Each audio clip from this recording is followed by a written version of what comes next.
Herkese merhaba arkadaşlar ve Tanrı Orta Doğu'yu yarattı serisine devam ediyoruz. Bu akşam konumuz Katar emirinin eşi Moza Hanım. Aslında Türkiye olarak, kamuoyu olarak kendisini tanıyoruz ama detaylarını Birol'dan öğreneceğiz. Öncelikle hoş geldin Birol, nasılsın? Hoş bulduk, teşekkür ederim. Yayın başlarken şu mikrofon meselesini bir halletsek mi acaba seninle? Senin mikrofon Hala yine kazağa yine mi falan şey değiyor yapıyor ya? zannedersem. Evet. Elinde Nasıl? tutma, yine başının arkasından Tamam. geçirip şey yaparsan o işe yarıyor. Bu arada Katar emirinin eşini genelde biz Türkiye'den aldığı yani Türkiye'ye yaptığı yatırımlarla biliyoruz. Biraz işte yayından dolayı internette de araştırma yaptım kendisiyle ilgili. Aslında oldukça enteresan bir kadın. Zaten Arap dünyasında hele Katar gibi fazla muhafazakar, hele Türkiye ile kıyaslandığında oldukça muhafazakar yapının, kültürün hakim olduğu bir yere göre çok ön planda olan bir kadın. Katar emirinin aslında ikinci eşi. Katar emiri 3 kere evlenmiş. 3 tane eşi var gördüğüm kadarıyla. İnternette yaptığım araştırmaya göre. Ona rağmen diğer eşleri pek ortalıkta görünmüyor. Daha çok Moza Hanım'ı görüyoruz resmi ziyaretlerde. Kendisiyle ilgili sen mi başlarsın, ben topladığım notlardan birkaç bir şey aktarayım mı? Sen istiyorsan söyleyeceklerini söyle. Neden konuşmak istediğini de anlat. Yani neden e, Moza hakkında Enteresan bir figür. onun Yani hakkında bir şeyler söyle, ondan Katar'ı sonra herhalde. konuşuyorsak Moza Hanım'ı kesinlikle konuşmamız gerekiyor. Arap dünyasında az önce söylediğim gibi öne çıkan bir kadın figürü. Katar'dan hele böyle bir kadın figürünün öne çıkması oldukça enteresan. Yani hani Suriye Devlet Başkanı Beşar Esad'ın eşinden bahsedecek olsak, hani Suriye layık bir ülke. Bir first lady'lik kavramı olmasa bile bir kadının, Cumhurbaşkanı'nın eşinin ön plana çıkması çok da garip gelmiyor insana, ama Katar emirinin, üç eşli Katar emirinin ikinci eşinin bu kadar ön planda olması, her yönüyle ön planda olması ilginç bir durum. Diğer taraftan kadın oldukça aktif, yani sadece eşinin yanında işte dış ziyaretlere vesaire gitmiyor. Aynı zamanda Katar içinde de biraz reformist bir anlayışla bir takım faaliyetler, çalışmalar da yürütüyor. Yine internetten edindiğim bilgiye göre 1959 yılında Katar'da doğmuş, sosyoloji okumuş, aynı zamanda doktora da yapmış. 18 yaşında Katar emiriyle evlenmiş, 18 yaşındayken ikinci eş olarak, ama ilerleyen dönemlerde kendisini eğitmeyi, yetiştirmeye devam etmiş. Katar'da iki tane öne çıkan oluşumun kurucusu. Birincisi Silatek diyor mu okunuyor bu acaba? Herhalde. Evet. Silatek diye bir merkez oluşturmuş. 2008 yılında kurulmuş bu merkezde. Moza Hanım tarafından. Merkezi Katar'da, ancak 16 Arap ülkesinde, Arap dünyasında daha doğrusu ağırlıklı olmak üzere 16 ülkede faaliyet gösteriyor. Yemen dahil olmak üzere. Bu Silatek'in amacı da gençlere iş imkanı yaratmak. Kurucusunun kurulduğu 2008 yılından bugüne kadar da en az 200 bin gence iş imkanı yarattığı belirtiliyor. İkinci ve en önemlisi, muhtemelen senin de uzun bahsedeceğin Qatar Foundation. 1995 yılında kuruluyor. Kar amacı gütmeyen bir yapı, vakıf. Amacı da bilim, eğitim, sanat, toplumsal kalkınma gibi konularda çalışmalar yapmak. Tabii Qatar Foundation'ı biz hangi futbol takımıydı? Barcelona mıydı? Barcelona, evet. Evet, Barcelona takımının formalarındaki reklamlardan da biliyoruz. Açıkçası Batı'da da ses getiren, yani bir kadın, özellikle de stil sahibi olması, çok iyi giyiniyor gerçekten kadın. Bugün resimlerine falan baktım. Hani para olunca biraz da. Gerçi parasının olması insanın çok iyi giyineceği anlamına gelmiyor. Gözümüzün önünde örnekler de var. Batı'da da bir moda e, ikonu sayılan bir kadın. Aynı zamanda Forbes dergisinin 100 güçlü kadın listesine de girmiş. Şimdi genel bilgi bu şekilde. Katar'daki Moza Hanım algısı nasıl? Yani Oradan Katar'daki başlayalım. Moza algısını samimi olarak bilemeyiz tabii ki. Yani insanlar hani onun hakkında olumlu veya olumlu şey söyleyeceklerdir daha çok. Olumsuz şey söyleyebilmeleri çok normal. Ben sadece Şeyh O kadar Hamoza'nın güçlü bir kadın yani. tabii canım yani emirin Çünkü annesi. Katar emirin annesi. Emirin Evet, bir de annesi öyle şu bir şey anda. var. Eski Doğru. emir, Önceki emirin eski eşi. emirin eşi, şimdiki emirin de annesi. Eee, Dolayısıyla öyle kolay kolay kimse negatif bir şey söyleyemez ama dolayısıyla ben böyle dışarıdan, birisi olarak yani Şeyh Hamaza'nın yaptıkları, ve Katar'a katkıları itibariyle hani onun, eee, üstlendiği rol diyelim, onunla alakalı, bir şeyler söyleyebilirim. Eee, Şimdi bir şey düzelteyim yalnız. Bildiğim kadarıyla Şeyh Hı hı. Hamaza'nın doktorası yok. Eee, Gerçekten senin dediğin gibi Katar Üniversitesi Sosyoloji mezunu. Daha sonra, bu eğitim şehrinde Education City, Qatar Foundation'ın altında, eğitim Amerikan eğitim merkezlerini getirdiği, işte, efendim, mesela Georgetown gibi, Northwestern gibi, Cornell vardı, daha sonra herhâlde kapatacaktı. Hı hı. Northwestern gibi bazı Amerikan kampüslerini getirip şey yaptığı eğitim şehri var. Education City olarak geçiyor. Orada yine kendi Katar'da var değil kurduğu. mi bu Evet, Katar'da Education City? Hı Education hı. City. Yani ne Education City? Bir hazırlık programı var. Foundation programı. Orada, kaydolan öğrencilere ileri derecede İngilizce, eee, veriliyor. Bir anlamda hazırlık programı. Daha sonra o hazırlık programını bitirenler, işte efendim, Education City bünyesindeki Amerikan kampüslerine başlıyor. Bu Amerikan kampüsleri en güçlü oldukları alanlarda. Mesela, Georgetown'un en güçlü olduğu alan, şeydir, School of Foreign Service dedikleri Amerika'da. Daha çok Amerikan diploması için kurulmuş bir şey. 1918 diye hatırlıyorum. Hemen hemen Harvard'la yarışıyor. Harvard'ın kendi, School of Government'la. İkisi bazen birinci oluyor, bazen o 1'inci oluyor. Hı Mesela hı. o okul mesela onun kampüsünü getirdi. Northwestern'ın en ünlü olduğu alan, gazeteciliktir. Medial, School of Journalism. Onu getirdi. Dolayısıyla gazetecilik için, bir okul var. Cornell'in tıbbı gelmişti ama tıp yürümedi. Hem çok pahalı bir eğitim hem de, istedikleri verimi alamadıkları için Cornell kendisi de kapatmak istedi galiba. Bir ara Harvard hukuku getirmek istediler. School of Law. Ama orada da yine öğrenci konusunda, hani, yeteri kadar öğrenci bulabilir miyiz diye bir, hesaplamalar yaptılar galiba, olmadı. Onun haricinde başka hangileri? Texas A&M'i getirdiler. Texas A&M malum Amerika'nın petrol ve doğalgaz, eee, bölgesi Hımm. olan Texas'ın, bir şeyi, mühendisliği o açıdan güçlü. Katar da doğalgazla, çok zengin olduğu için Texas A&M'in o mühendisliğini, getirdiler. Böyle 7-8 tane, eee, üniversite var. Dolayısıyla buraya başvuruyorlar. Burada eğitim dili İngilizce. Eğitim hazırlığı da kendisi, veriyor. Eee, Orada, yani herhangi bir Amerikan üniversitesinden getirilmeyen, eee, yeni bir fakülte daha açtılar. O da, İslami Çalışmalar, Hımm. okulu, fakültesi mi diyelim artık. Qatar Foundation Faculty of Islamic Studies. Hı hı. Aaa, Fakültesi. Oradan, master'ı var, sadece. Eee, Şimdi tabii bu master'ı böyle havadan almış gibi olabilir diye düşünüyorum. Ben derslere bizatihi katıldığını biliyorum yani. Eee, Ben Hımm. bu arada, hani, nereden bu kadar şey biliyor olabilirsin dersen ben Katar'da 10 yıl yaşadım. Eee, Education City'de ders verdim yani, Georgetown'da. Oradan biliyorum. Benim patronum sayılır, Şeyh'im orada eski patronum. Mikrofonu biraz daha çeker misin? Çok arkada kaldın.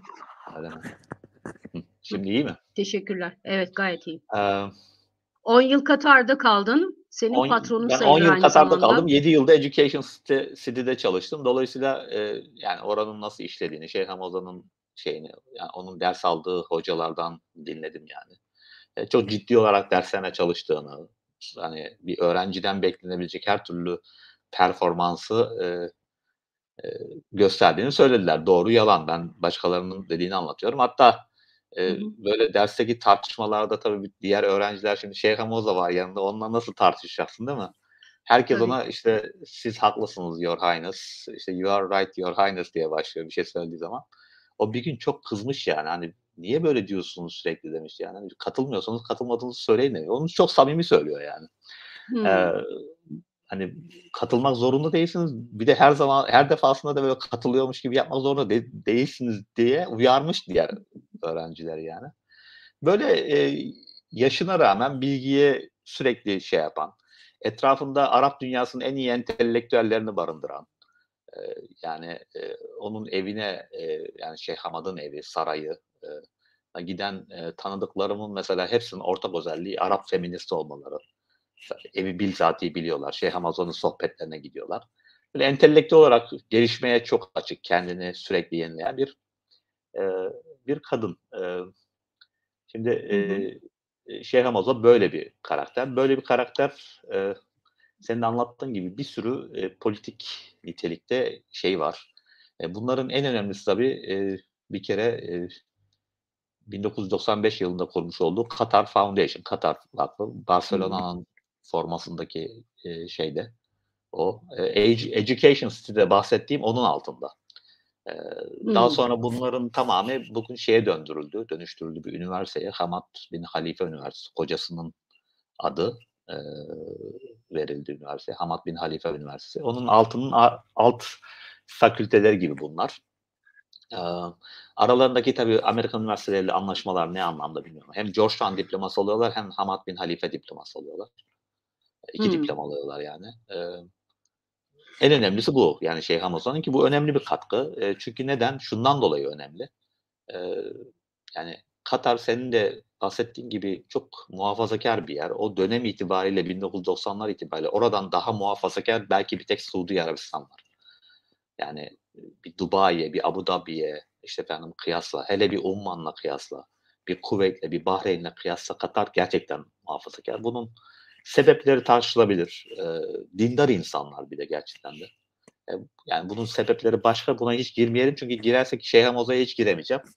Eee, Muhafazakâr bir, toplumda, Şeyh Moza şeye, yani yani kadın erkek birlikte eğitimin yapıldığı bir kurum kuruyor. Yani şimdi Hı mesela hı. orada ülkedeki bütün okullar mesela segregated yani hani, devlet okulları. Ayrı. Kızlar için ayrı sınıflar var, erkekler için ayrı sınıflar var. Hı Katar hı. Üniversitesi yani resmen Katar Üniversitesi haritasına baktığım zaman ortaya ikiye bölünmüş. Bir taraf erkeklerin kampüsü, diğer taraf kadınların kampüsü. Birbirleriyle hiçbir şekilde ayrı yollardan giriyorlar. Yani birisi üniversitenin bu tarafından giriyor, diğerisi öbür tarafından giriyor ve birbirlerini hiçbir şekilde göremiyorlar. Bir erkeğin kadın kampüsüne, bir kadının erkek kampüsüne geçmesi tamamen, yasak. Dolayısıyla böyle bir ülkede, yani 1995 gibi bir tarihte, işte efendim co-education veya ortak eğitim mi ne diyelim artık, Hı hı. Türkçesi ne onun? Karma. Karma, Karma eğitim. eğitim. Olarak ama cinsiyet olarak karma. Evet. Bir eğitimi başlatması başlı başına bir cesaret. Onu, not edelim. Onun haricinde o değil. Ondan sonra mesela kızı Mayasa var, Şeyha Mayasa. Şeyha Mayasa'ya, eee, diğer kültürel işleri ona, yaptırıyor ve bütün yetki de annesinden geliyor. Ne gibi yetkiler? Mesela müzelerin açılması. Bu müzelerin, bazıları heykel mesela.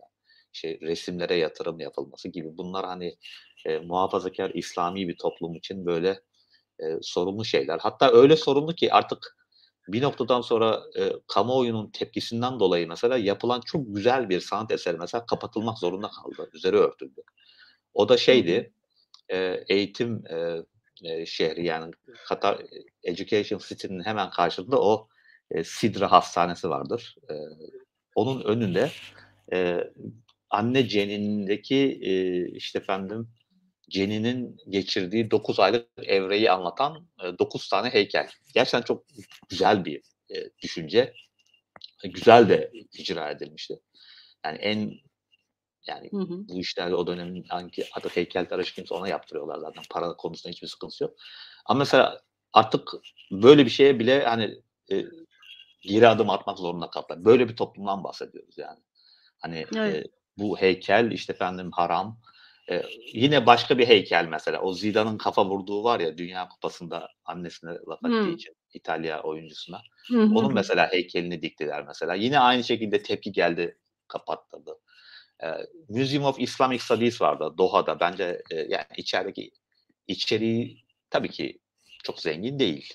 Çünkü eninde sonunda bunlar toplama. Yani Katar'ın kendi içinde böyle bir, müze kurulabilecek bir şey yok yani. Hani çünkü yeni bir ülke. Hı İslam hı. medeniyetinin böyle ana beşiklerinden değil. Bağdat gibi, Şam gibi, İstanbul gibi, Kahire gibi, Mekke, Medine gibi değil. Dolayısıyla hani yeni bir şehir. Dolayısıyla orada ne bulunabilir hani İslami kültüre dair ama dünyanın her yerinden mesela büyük paralar vererek İslami şeyler toplanan Museum of Islamic Art'ı kurdu mesela. Yani içerideki, şey, hani içerideki dediğim gibi zengin olmasa bile bina bizzatihi mesela bence görülmesi gereken bir şey. Yani, Hı çok hı. çok güzel bir mimari, şey. Yani, izleyenler Google'da bakabilir. Dışarıdan bakıldığı zaman bir Katarlı kadının, işte efendim gözleri, işte efendim böyle gözleri tamamen kapanmış peçeyle bir Katar gibi durur. İçerisi ayrı bir, mimari harikadır gerçekten de. Hı Doha'ya, hı. Doha'nın manzarası, o korniş filan. Ve diğerleri yani Şeyh Mayasa'nın da mesela, bu konularda bu tür adımlar yapabilmesi biraz annesi sayesindedir. Yani yoksa bu tür böyle kültür ve bir sanat, şeyi, Katar'ın düşünebileceği bir şey değil. Yine hakeza bir opera salonunun kurulması bence. Çok güzel bir opera salonu var ve sıfırdan bir şey kurdular. Senfoni orkestrası kurdular. Yani ben tabii onların ne kadar iyi çaldığının, şeyini yapabilecek kadar müzik bilgim yok ama, yani bu işi anlayanlara Hı sorduğum hı. kadar yani fena değil diyorlar yani. Bu sıfırdan oluşturulmuş. Nasıl sıfırdan oluşturulmuş? Yani, hani, içinde tanıdığım kişiler vardı, orkestrada. Nereden tanıyordum? Bir tanesi ben Northwestern'da doktora yaparken o da müzikte doktora yapıyordu. Oradan biliyordum. Tamamen şans hani, karşılaştık Katar'da. "A, sen ne yapıyorsun?" diye böyle bir şey. "A, ben burada işte müzik şeydeyim, orkestradayım." filan. Eee, Mesela bu da bence cesur bir adım. Yani Katar gibi bir ülke açısından. Özellikle, Hı hani, hı. oradaki, kültürel hayatın zenginleşmesi açısından. Bu da mesela Şeyh Hamazan'ın şeyi olmasa, girişimi olmasa, oradaki hiçbir erkeğin Desteğiyle. böyle bir şeye gireceğini zannetmem. Gerçekten güzel bir şeyleri var. Opera, salonu var ve Katara adı Katar olan yerde. Katar'a gidenler olursa, görülmesi gereken yerlerden birisi. Ha, dediğim gibi dünya standartlarında ama bunun yargısını ben bulamam. Muhtemelen değil. Sonuç olarak toplama bir orkestra ama en iyilerini getirmeye çalışıyorlar. Eee, yani şey olarak, yani konser vermeye hem kondöktör olarak hem, işte efendim piyanist olarak hem diğer müzisyenler olarak. Eee, şimdi bu, şey biraz, yani bu, yani, nasıl söyleyeyim, Katar'ın, zenginleşen Katar'a başka bir boyut katıyor bu katkılar. Hı Hem hı. eğitim anlamında hem kültür ve sanat anlamında. Bunlar, Evet. büyük ihtimal, yani, Şeyh Hamoda tabii her şeyin arkasında görülmeyi de çok istemiyor çünkü, yani, bazen kızını öne çıkarıyor, bazen başkalarını, promote ediyor ama, eee, yani, o böyle bir şeye evet demese kimse buna cesaret edemez. Şeyh Mayasa da cesaret edemez yani. Şeyh Mayasa, Şeyh Hamoda'nın kızı. En büyük kızı. Emm, şimdi, başka ne diyebilirim? Yine Ya, ben oranın bir soru sormak istiyorum. tabii. Şimdi Birol, şunu atlamamak lazım. Peki bu kadın nasıl oldu da bu kadar güçlenebildi? Yani bir Suudi Arabistan'daki gibi, iyi bir aşiretin kızı da oradan mı gelen bir gücü var? Yoksa tek Suudi başına, Arabistan'da iyi bir aşiretin kızı olmak yetmiyor ki bunun için. Suudi Arabistan'da böyle gerçi bir kadın doğru. olamaz yani. Evet, sonuçta Bin Salman'ın karısını hiçbir yerde görmedik biz ona Şimdi, bakarsan. bütün bunları neden Şimdi anlatıyorum? Bütün bunları anlatmamın sebebi yani Şeyh Hamoza'nın, yani böyle, Katar'ın modernleşmesine yapmış olduğu, katkılar, kişisel katkılar. Bir de yani normal bunlar böyle bizim işte gözle gördüğüm bir de kişilerin hayatlarına dokunduğu anlar var yani. Yani mesela hımm, ben bunu gözlerimle gördüm mesela. Eee, yani, Katar'ın Birleşmiş Milletler'de çalışan veya temsilcisi bir kadın vardı. Eee, soyadı El Thani. El Thani ne demek? Katar'ın kraliyet ailesi. Yani Katar'daki en elit aile, hı en hı, prestijli aile. Daha yukarısı yok. Eee, şimdi bu kadın, üniversiteye giriyor. Kendi hayatını kendinden dinledim ben. Yani kendimden dinlemesem başkaları anlatmış olsa, hani, o kadar, etkilemezdi beni. Eee, kadın diyor ki, "Ya, işte, ben okudum vs. vs." Muhtemelen de Amerika'da okudu. Çünkü İngilizcesi mükemmel, yani kusursuz konuşuyor. Eee, ve nereye girmek istiyor? Bütün Katar kurumları içerisindeki en fazla erkek egemen kuruma girmeye çalışıyor. Yani polis kadar, askeriye kadar erkek egemen. Dışişleri Bakanlığı'na girmeye çalışıyor ve giremiyor. Yani araya kimleri sokuyor, giremiyor kız. Ve eninde sonunda Şeyh Moza'nın şahsi girişimiyle, şahsi zorlamasıyla, bunu da kendi kocası üzerinden zorlayarak onu Dışişleri Bakanlığı'na alıyorlar. Ve, eee, kadın, gerçekten de o Şeyh Moza'nın o girişimini, bahsettiği zaman ağlamaklı oldu. Yani anca, hani, o dönem ilk başlarda yaşadığı artık sıkıntılar neyse, Hı yani hı. olacak mı, olmayacak mı düşün ya. Yani gerçi bu kadının çalışmaya gerek yok ama kendini başka bir şekilde, potansiyelini görmek istiyor. Yani paraya Yani ihtiyacı yok illa açıkçası. maddi durum için Maddi olmak çalışmak zorunda değil. gerekmez yani. Evet. Yani, ki bu bir tanesi. Yani muhtemelen bunun gibi, böyle çok kadını, böyle hayatını etkileyebilecek girişimleri ve, katkıları var. Dediğim gibi, Education City bunlardan bir tanesi. Ondan sonra Katar Üniversitesi'nde yine, şahsi desteğiyle, işte, efendim, kızlar için açtırdığı ve kızların mesela, hani, eee, benim o bahsetmiş olduğum Arap feminist kadın mesela, yani, kız babalarıyla konuşup ikna etmek zorunda kalıyordu yani. Kadın baba yollamıyor kızını. Yapılacak bir şey hukuki olarak da bir şey yok. Yani, Hı çünkü hı. orada hâlâ kadın şeyin altında, babanın, işte, efendim, velayeti altında 25'e kadar, 26 Evet. yaşına kadar filan. Dolayısıyla, hani, Şeyh Hamoza'nın katkısı gerçekten devasa diyebilirim Katar boyutunda. Yani, bir de bunun haricinde Yemen'deki çocuklar, Afrika'daki çocukların eğitimi için harcadığı paralar, işte, efendim, başlattığı programlar falan. Eee, aaa, bence,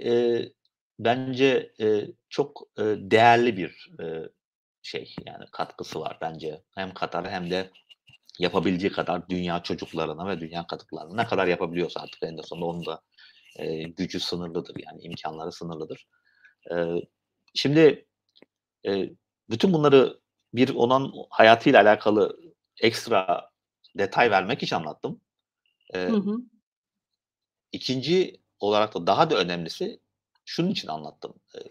Bir, Körfez'de sadece şu an yaşayan değil, Körfez tarihinde de bunun gibi, yani Şeyh Moza gibi bir tip yok. Hımm. Yani, işte, Birleşik Arap Emirlikleri mesela Katar'dan çok daha liberal bir yer. Yani insanların, işte, efendim, şey anlamında, hani, gittiği zaman herkes bunu hisseder. Dubai, Abu Dhabi, Şarja, hatta Şarja, yani, Katar kadar İslamcı değildir. Bilakis Pan-Arapçı bir, eyalettir ama kadın söz konusu olduğu zaman inanılmaz muhafazakârdır bu yerler. Mesela Muhammed bin Zayed mesela, yani Evet. onun karısının resmini gören var mı? Eee, annesi Yok, Fatıma, ben görmedim. Annesini Fatıma gördük. yok, hani, hiç yüzünü göstermez annesi. Fatıma Erket diye Tam onu söyleyecektim, evet. onun da haberlerde duymamızın sebebi, işte, Mother of Nation diye geçiyor. Yani milletin annesi olarak geçiyor. Çünkü Zayed'in karısı.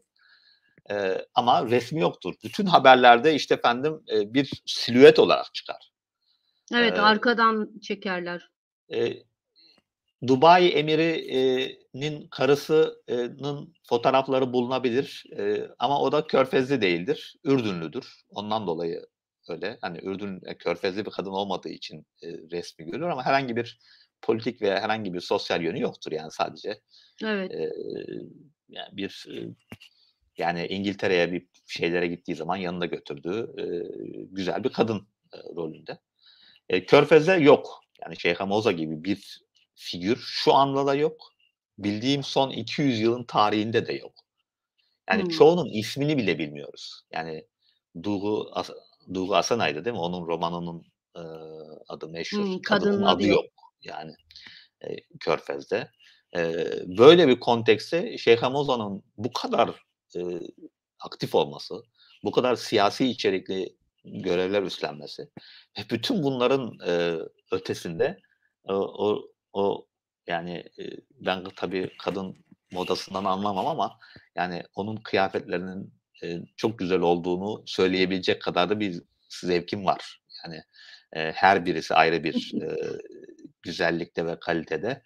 Zaten, Şeyh Hamoza'nın özel olarak, kadın, modasına bir şeyi var. Ne diyelim, bir, aaa, İlgisi mi? şahsi ilgisi var. Bunu nereden biliyoruz? Education City'ye, yani o bahsetmiş olduğum o şey var ya, Amerika'dan üniversiteye getiriyor ya, ilk Hı getirdiği hı. üniversite bir moda okulu. Virginia Commonwealth'ın moda okulu. 1997'de getiriyor. 95'te açıyor, 97'de ilk getirdiği üniversite moda okulu ve hâlâ Akıllı aktif. kadınmış ama kendi Eee modacısını kendisi yetiştiriyor. Aynen. Yani ve, şey var, Mayhoola diye bir tane firması var, Mayhoola. Mesela bu Mayhoola şeyi satın aldı, İtalyan Valentino'yu satın aldı, %70 ortağı. Ondan sonra muhtemelen, işte, efendim, eee, diğer ortağı da Gucci'nin sahibi yani. Öyle yani, Valentino'nun diğer ortağı, küçük ortağı da Gucci'nin sahibi. Harrods var hakeza. Hı Şeyh hı. Hamazan ne kadar dahli var bilmiyorum ama İngiltere'deki Harrods onun. Eee, Yani hem kendisi, bir moda ikonu diyelim hem de, modaya ciddi yatırımı var. Yani hem şirketi var hem şirketler satın alıyor.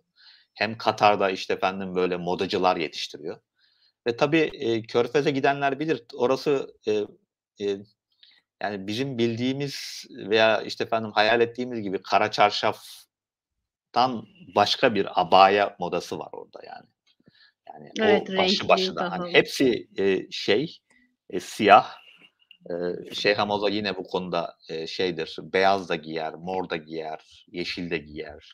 Bu bile başlı başına gerçekten mental bir devrim. O kadar şöyle söyleyeyim nasıl bir şey oldu. Ben Katar'a gittiğim zaman, işte, 2007 Katar Üniversitesi'nde ders veriyorum ve benim ilk dikkatimi çektiğim şey tabii abayanın tek renk olması, siyah. Yani Hı mesela hı. şey yok, kahverengi yok. Beyaz zaten hayal bile edemezler. Beyaz abaya mümkün değil. Ben, bir ders veriyordum. Derste bir soru sordum, öğrencilere. Yani şey, ödev olarak sordu. Yazmaları gereken, bir, ödev. "Abaya neden siyah?" diye. Şimdi bu masum bir soru aslında. Ben, ya, Hı "Niye hı. abaya giyiyorsunuz, niye başınızı örtüyorsunuz?" diye sormadım. Ben abayanın neden siyah olduğunu sordum. Hem de böyle pitch, black yani kapkara, yani o kömür karası siyah. Hı Yani hı. böyle solmuş siyah da değil. Yani, o, eee, siyahlığın, o karalığın sürdürülebilmesi için cidden kaliteli bir boya ve kumaş olması lazım. Eee, Çünkü ilk yıkamadan sonra solar ama hiç solmuş bir tane abaya görmedim mesela. Hepsi böyle o parlak, Hı hı. siyahlıkta. Neyse bu olay oldu benim bu sorum ve,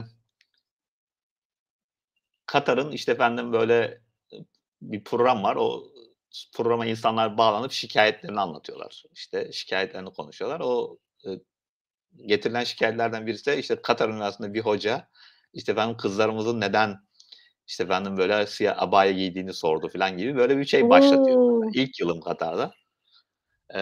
Ama Allah'tan programı dinleyen bir öğrenci, olaya programa hemen bağlanıyor. Diyor ki, "Yanlış aktarmayın." diyor. "Soru" diyor, "neden abaya giydikleri" diyor. "Abayanın neden siyah olduğu." diyor. Bu farklı bir soru.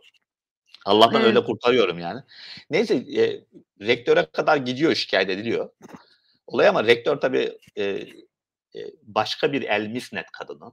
Yani, Şeyh Hamoza'nın Akraba. ailesinin adı El Misnet. El Misnet'ten konuşmamız lazım ki konuşmayı da düşünüyorum ilerleyen vakitlerde. Hani, neden? Böyle bir kadın nasıl çıkmış Katar'da, değil mi?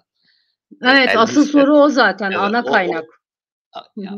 ya, bu ilk bir anlamında bir dibacı aslında bu. Girizgâh yapıyoruz aslında. Hani, böyle bir Hı hı. kadının ilk önce anlamaya çalıştığımız şeyi ortaya koyalım ki daha sonra onun tarihi kökenlerine inebilelim. Şeyh Hı Hamoza hı. El Misnet kadını. Bence hep dedim. Şimdi El Misled'e gelmeden önce abaya niye siyahmış? Ne cevap geldi Şimdi öğrencilerden? Merak ya ettim. onunla alakalı tabii o sorunun böyle açıklaması aslında benim istediğim cevap şuydu aslında. Yani bu sorunun cevabı açıklamadan ziyade eee, kültürel okuma aslında yapılması lazım. Yani siyahın körfez kadınlar için ne ifade ettiği olması lazım yani. Hani Hı neden hı. siyah? Hani yoksa bunun bir açıklaması hani böyle yani X, Y'ye sebep olur gibi bir causality'den ziyade daha çok onun kültürel önemi ne aslında sorusu. Onunla Hı hı. alakalı çok ilginç şeyler. Mesela siyah renginin işte efendim eee modesty ne demek? Mesela tevazuyu gösteriyor olması ne alakası var? Yani çok pahalı, işte efendim üzeri süslü. Madem modesty istiyorsun o mücevherler bilmem şunlar değil mi? Hiçbirisi Tabii. basit abaya değil. Ama neticede böyle o siyah rengin temsil ettiği değerler var. Yani Hımm. kadın aslında o değerlerin tamamı aslında, kadının bir toplumda nasıl olması gerektiği mütevazi olmalı, işte efendim kendini göstermemeli, siyah olduğu zaman dikkat çekmez vs. Aslında tam olarak abaya fashion'ının tam olarak yıkmaya çalıştığı şey aslında bütün bunlar ve çok Hı hı. meşhur bir tane de, hikâyesi var. İşte efendim bu meşhur bir Arap şair var. İşte bir gün çarşıda, işte efendim tamamen siyahlar giymiş bir kadın, görüyor. Yani o ne şairi hatırlıyorum ne şiirini hatırlıyorum. Sadece bunu hatırlıyorum. Eee, keşke not etseymişim yani bu kadar yıllar sonra anacağımı bilseydim. Bu şair çok meşhur bir şiir yazıyor bu kadınla alakalı yani. Kadının o siyahlar içerisinde olmasının onu ne kadar güzel kıldığına dair. Dolayısıyla iddia o ki işte efendim bu şiirden etkilenen bütün kadınlar siyah giymeye başlıyor filan. Tabii bu işin menkıbe bölümü ama bunun bu kadar yaygın olması ve en azından yani atıyorum 20-30 tane yazı geldiyse onun 10-15'inde bu hikâye geçiyor yani. Dolayısıyla Hımm. böyle herhâlde, kadınların, Katarlı kadınların kafasına böyle nakşedilmiş anlatıla, bir hikâye. Aaa, şimdi ne diyecektim? Bu olay şeye şikâyet ediliyor. Misnet, evet, Üniversite rektörüne rektör şikâyet Misnet ediliyor. ailesinden Allah'tan diyorsun. Rektör de başka bir El Misnet kadını.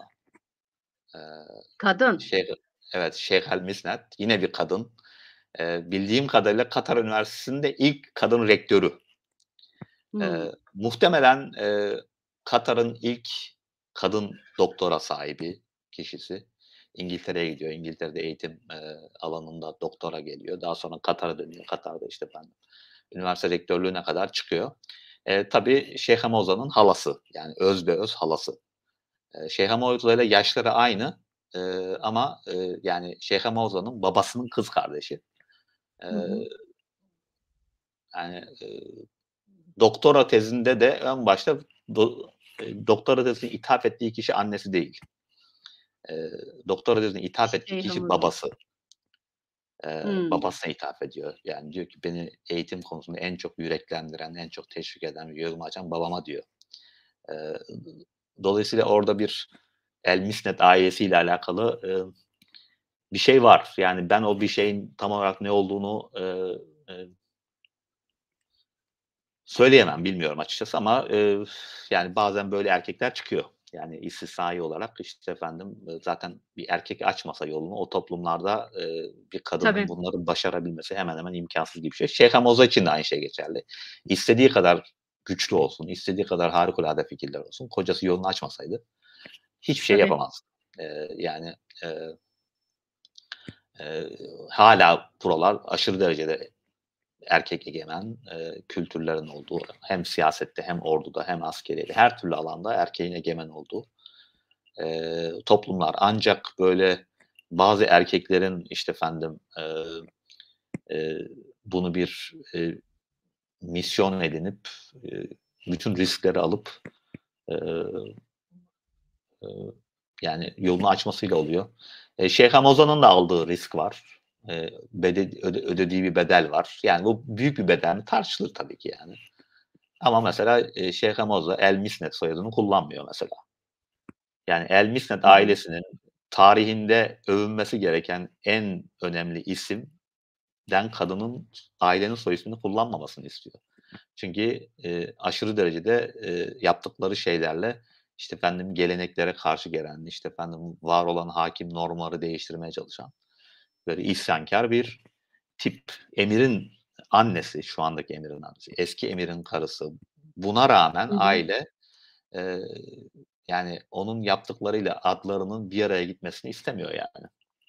Ha, Böyle aile bir istemiyor aile istemiyor. Elmis'leri Aile tabii. kullanmasını. Aile istemediği için Ha, ben kullanamıyor. Moza istemiyor zannettim. Yok, ben gittiğimde Şeyh Hamza kullanıyordu El Misnet'i. Ben Katar'a gittiğim Hımm. zaman her zaman El Misnet. Bak şu anda mesela hiçbir yerde El Misnet geçmez. Hı Aile hı. istemiyor artık onu. Sadece, işte, Her Highness Şeyh Moza Binti Misnet. Nasır. Babasının adı Nasır.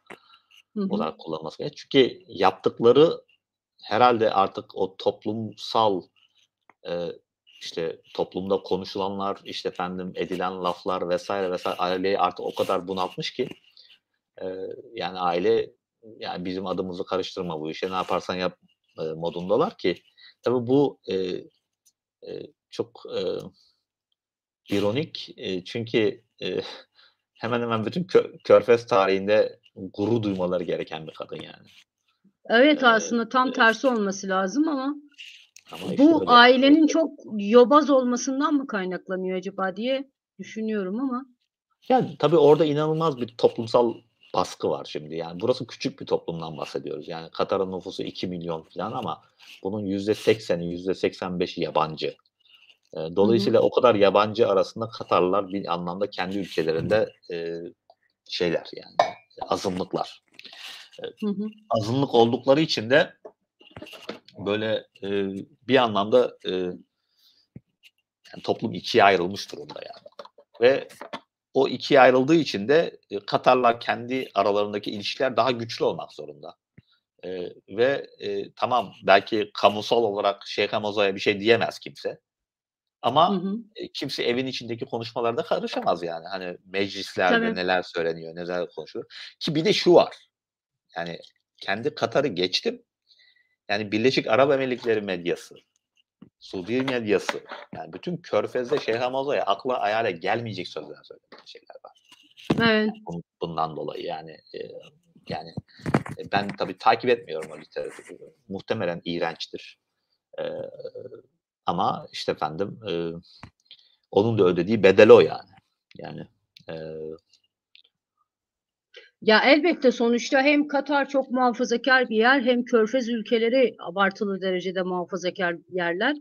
Öyle bir yerde Şeyh Hamuza'nın ön plana çıkması muhtemelen birbirinden leş hikâyelere hatta fıkralara, günlük konuşmalara konu olmuştur. tabii. Hani, ama tekrar ben biraz önceki soruma dönmek istiyorum. Evet, Şeyh şimdi esas Hamuza nasıl bütün Şeyh bu Hamuza oldu? bütün Evet. bu işte efendim böyle biraz Çünkü dedikoduvari. burada şöyle bir şey de var Birol, yani, hani, kocası önünü açmasaydı, yolunu açmasaydı hiçbir şey yapamazdı. İstediği kadar dahi olsun, hani, çok zeki olsun vs. Kocasını nasıl ikna etti? Mesela kocası niye diğer 2 kadının da önünü açıp da, yolunu açıp da ikna etmedi ama Şeyh Hamoza'yı ön plana çıkarmayı tercih etti? Şeyh Hamoza bunu nasıl sağladı? Yani. Eee, şimdi oraya gelmeden önce 1-2 daha, böyle detay daha vereyim. Mesela, hani, Arap dünyasında baktığımız zaman eşleri bilinen, hani, kamuoyunda bilinen, dediğim gibi bir Dubai emirinin var. O da karısı bildiğim kadarıyla Ürdün kraliçe. Hımm. 2'ncisi Ürdün kralının karısı Queen Rania var. Rania var, evet. Rania var. Suriye, başkanı, devlet başkanı, Esad'ın, karısı var. Adı neydi? Esma. Esma. Eee, Esma var. Eee, Başka da yok. tarihi olarak baktığımız zaman, geçmiş dönemlere baktığımız zaman yine kamusal olarak ortaya çıkmış bir tek ben şeyi hatırlıyorum. Eee, Cihan Sedat'ı hatırlıyorum. Enver Sedat'ın karısı. Evet. Yani onun haricinde belki, hani, o Arap değil, eee, İran Şahı'nın karısı, eee, Firuze miydi? Yok, Hı Firuze hı. değil. O Eee, var. Ama hı bunlar hı. istisna. Bizim Atatürk'ün eşi Latife Hanım'ı, kamusal olarak varlığı göründüğü için ama o da tabii Atatürk'le evlendikten sonra başını örtmesi ayrı bir, skandal tabii ki. Yoksa başı açık bir insan. Yani hukuk eğitimi almış bir kadın yani. Bildiğim kadarıyla Lozan'da alıyor hukuk eğitimini. Hımm. Yani tam Atatürk'e eş olabilecek gerçekten, o dönem standartları içerisinde bir kadın ama, eee, maalesef yürümüyor o iş. Yürümemesi bence Türkiye'nin büyük bir kaybı. Yani Atatürk'ün keşke bir eşi olsaydı. O da mesela Türk modernleşmesine bir kadın eli olarak değdirseydi yani Tabii. Çok elini muhtemelen çok değseydi. katkısı olurdu gerçekten. Ama, bildiğimiz kadarıyla yani normal şartlar altında Latife başı açık bir kadın ama Atatürk'le evlenince mesela, kapanmak zorunda kalıyor. Yani böyle bir Orta Doğu tarihinden bahsediyoruz yani. Ondan Hı hı. önce tarihte kimler var? Hani Orta Doğu tarihinde öncüleri var mı? Var. Bir Hürrem var. Bizim Süleyman'ın, işte efendim eşi. İşte ondan sonra belki Valide Sultan belki. Eee, Ya, evet, tarihe dönecek olursak Valide Sultanlar, Orta Doğu'da da yine ön plana çıkan, işte, Kleopatra'ya kadar vs.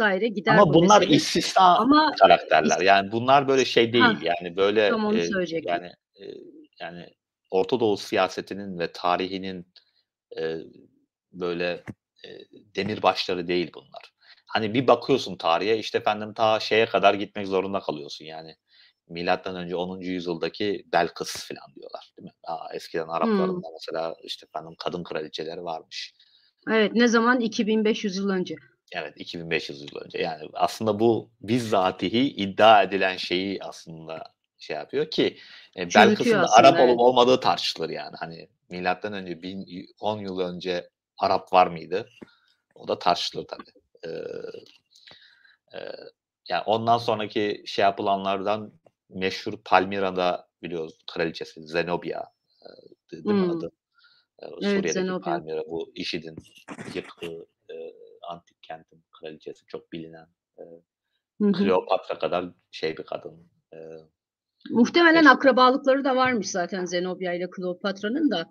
meşhur bir kadın ama Eee, bunlar istisna dediğin gibi. Yani, böyle, işte, tabii, yani, peygamberin, içinde yaşadıkları toplumun sağladığı şartlar ya da kültürel şartlar, sebebiyle doğal olarak o konuma gelmiş kadınlar değiller. tabii, yani, Yani, birtakım tarihsel ya da tarihi birtakım istisnaların önlerini açması sebebiyle belli noktalara geliyorlar. Çok azı zaten kendi yetenekleriyle, zekâsıyla çok çok nadirendir ön plana çıkan aynen. kadın. Hani. Yine İslam tarihinde, yani, mesela, işte, peygamberin kızı Fatıma ama o da şeyden dolayı önemli, hani, Şiiler ona çok önem atfettiği için öyle. Yoksa, hani, kendisi bizzatihi böyle bir, rol oynadığından dolayı değil. Ayşe var, Hı peygamberin hı. eşi. Çok önemli. Neden? Hemen hemen aile hukukuna dair, çok önemli hadisler ondan, eee, rivayet ediliyor, Evet, nakledilir. nakledilir. Dolayısıyla, hani, aile hukukunun gelişmesinde Ayşe'nin çok ciddi, şey var, Hı hı. etkisi var ama bunlar böyle dediğim gibi istisnai şeyler. Şeyh Moza da bir istisna mı? Eee, hâlen daha istisna. Ama, Kesinlikle. Katar'a önemli bir katkı yaptığı ve Katar'daki kadınlar için de, yollarını açtığı konusunda benim hiçbir şeyim yok. Yani hiçbir, bunu bizzatihi de görmüş ve yaşamış bir insanım. Yani kadınların eğitiminin önünü açması bence yani, kendi girişimleri özellikle karma eğitim mesela o, Bununla ilgili bir soru da var mesela. Muharrem Palaz demiş ki, "Hocam kadınlara bir faydası dokundu mu Mozan'ın?"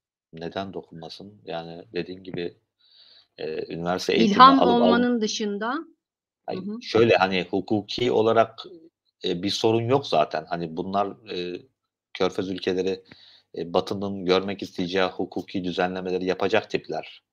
Hani, Hı böyle, hı. kadının okumasının hukuki önünde bir engel olmaz. Bu toplumsal bir engeldir yani. Yani aşılması gereken hukuk değil orada, devlet de değil. Devlet normalde okulunu açmış diyelim ki ama baba yollamıyor, aile yollamıyor. Evet. Yani, bu ancak nasıl olabilir?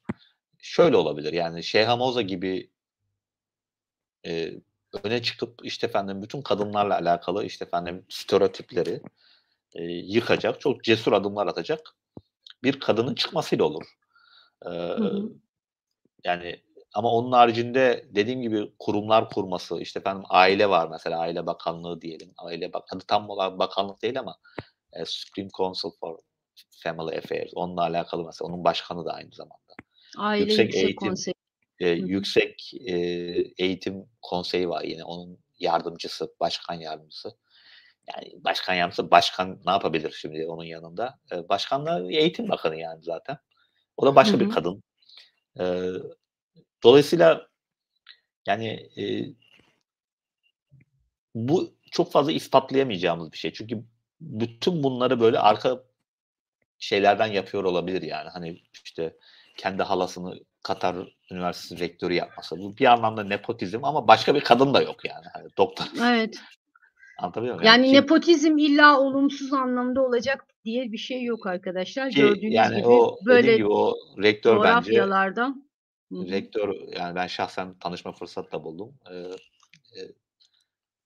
Yani mesela benim o başımı belaya sokabilecek, radyo programı olduğu zaman hiç umursamamış bile yani. Yani hiç, Hımm. yani burası üniversite demiş, geçmiş yani. Evet. Eee, Yani normal şartlar altında bir İslamcı olsa bayağı bir büyütürdü onu yani. Hatta benim sözleşmemi erken bitirip, işte, efendim postalayabilirlerdi yani. Çok rahat yani. Hiç kimse de "Ne yapıyorsun sen?" diyemezdi yani. Evet. Ama hiç umursamadı bile. Şimdi, Şimdi eee, esas bir konuya dönelim. Bu El Misnet ailesi nedir? Bunun hikâyeleri nedir ya, konusu. onunla ilgili bir soru var. Yine Muharrem Palaz'dan gelmiş. Demiş ki, "Babasının bir etkisi olmuş mudur? Muhalif olarak adı geçiyor. Hatta hapse girmiş, sonrasında Kuveyt'e kendini sürgün etmiş." Kendisi mi sürgün gitmiş? Tam anlamadım. Servetin halka adil dağıtılmasından yanaymış. Böyle bir babası mı var Şimdi, Mozo'nun? o zaman El Misnet ailesine girelim. Olur. Olur.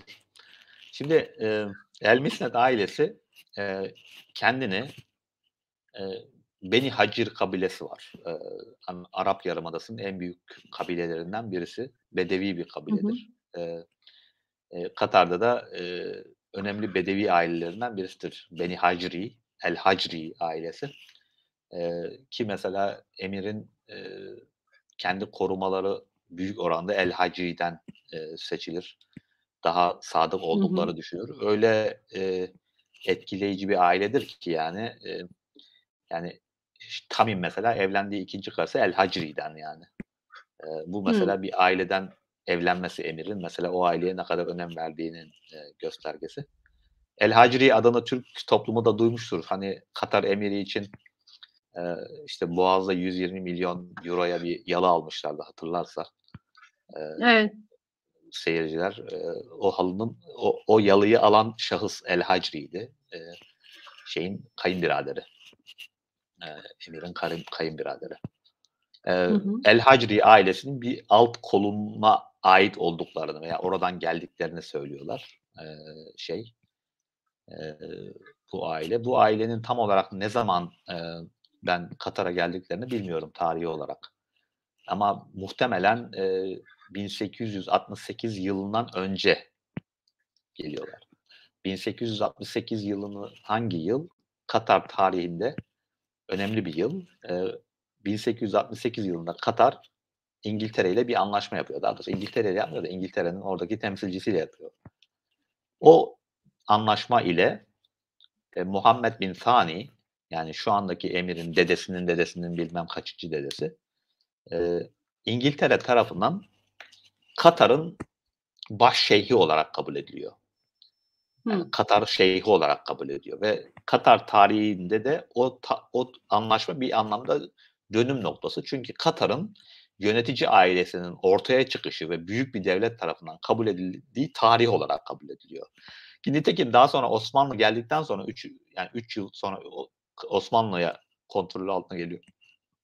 Katar'da mesela işte efendim bir El Thani ailesinin onun oğlunu Muhammed bin Thani'nin oğlunu Kasım'ı kaymakam olarak atıyor yani. Dolayısıyla El Thani ailesi tanınmış oluyor bir devlet tarafından. Bir, yönetici aile olarak, tarafıyor. Şimdi o anlaşmayı imzalayanlar var. O anlaşmada Muhammed bin Thani, eee, Katar'daki farklı farklı ailelerin, temsilcisi olarak ortaya çıkıyor, kendini gösteriyor. Hı Yani ben hı. onlar adına ben imzalıyorum diyor. Onlar arasında bir ailenin adı geçiyor. Yani büyük aileleri var o anlaşmada. İşte Beni Kuara var, bilmem şu var, bu var. Bir sürü aile var. Katar'ın en büyük aileleri şu anda bunlar. O geçen anlaşmadaki ailelerden birisi El Muhannedi ailesi. El Muhannedi ailesi.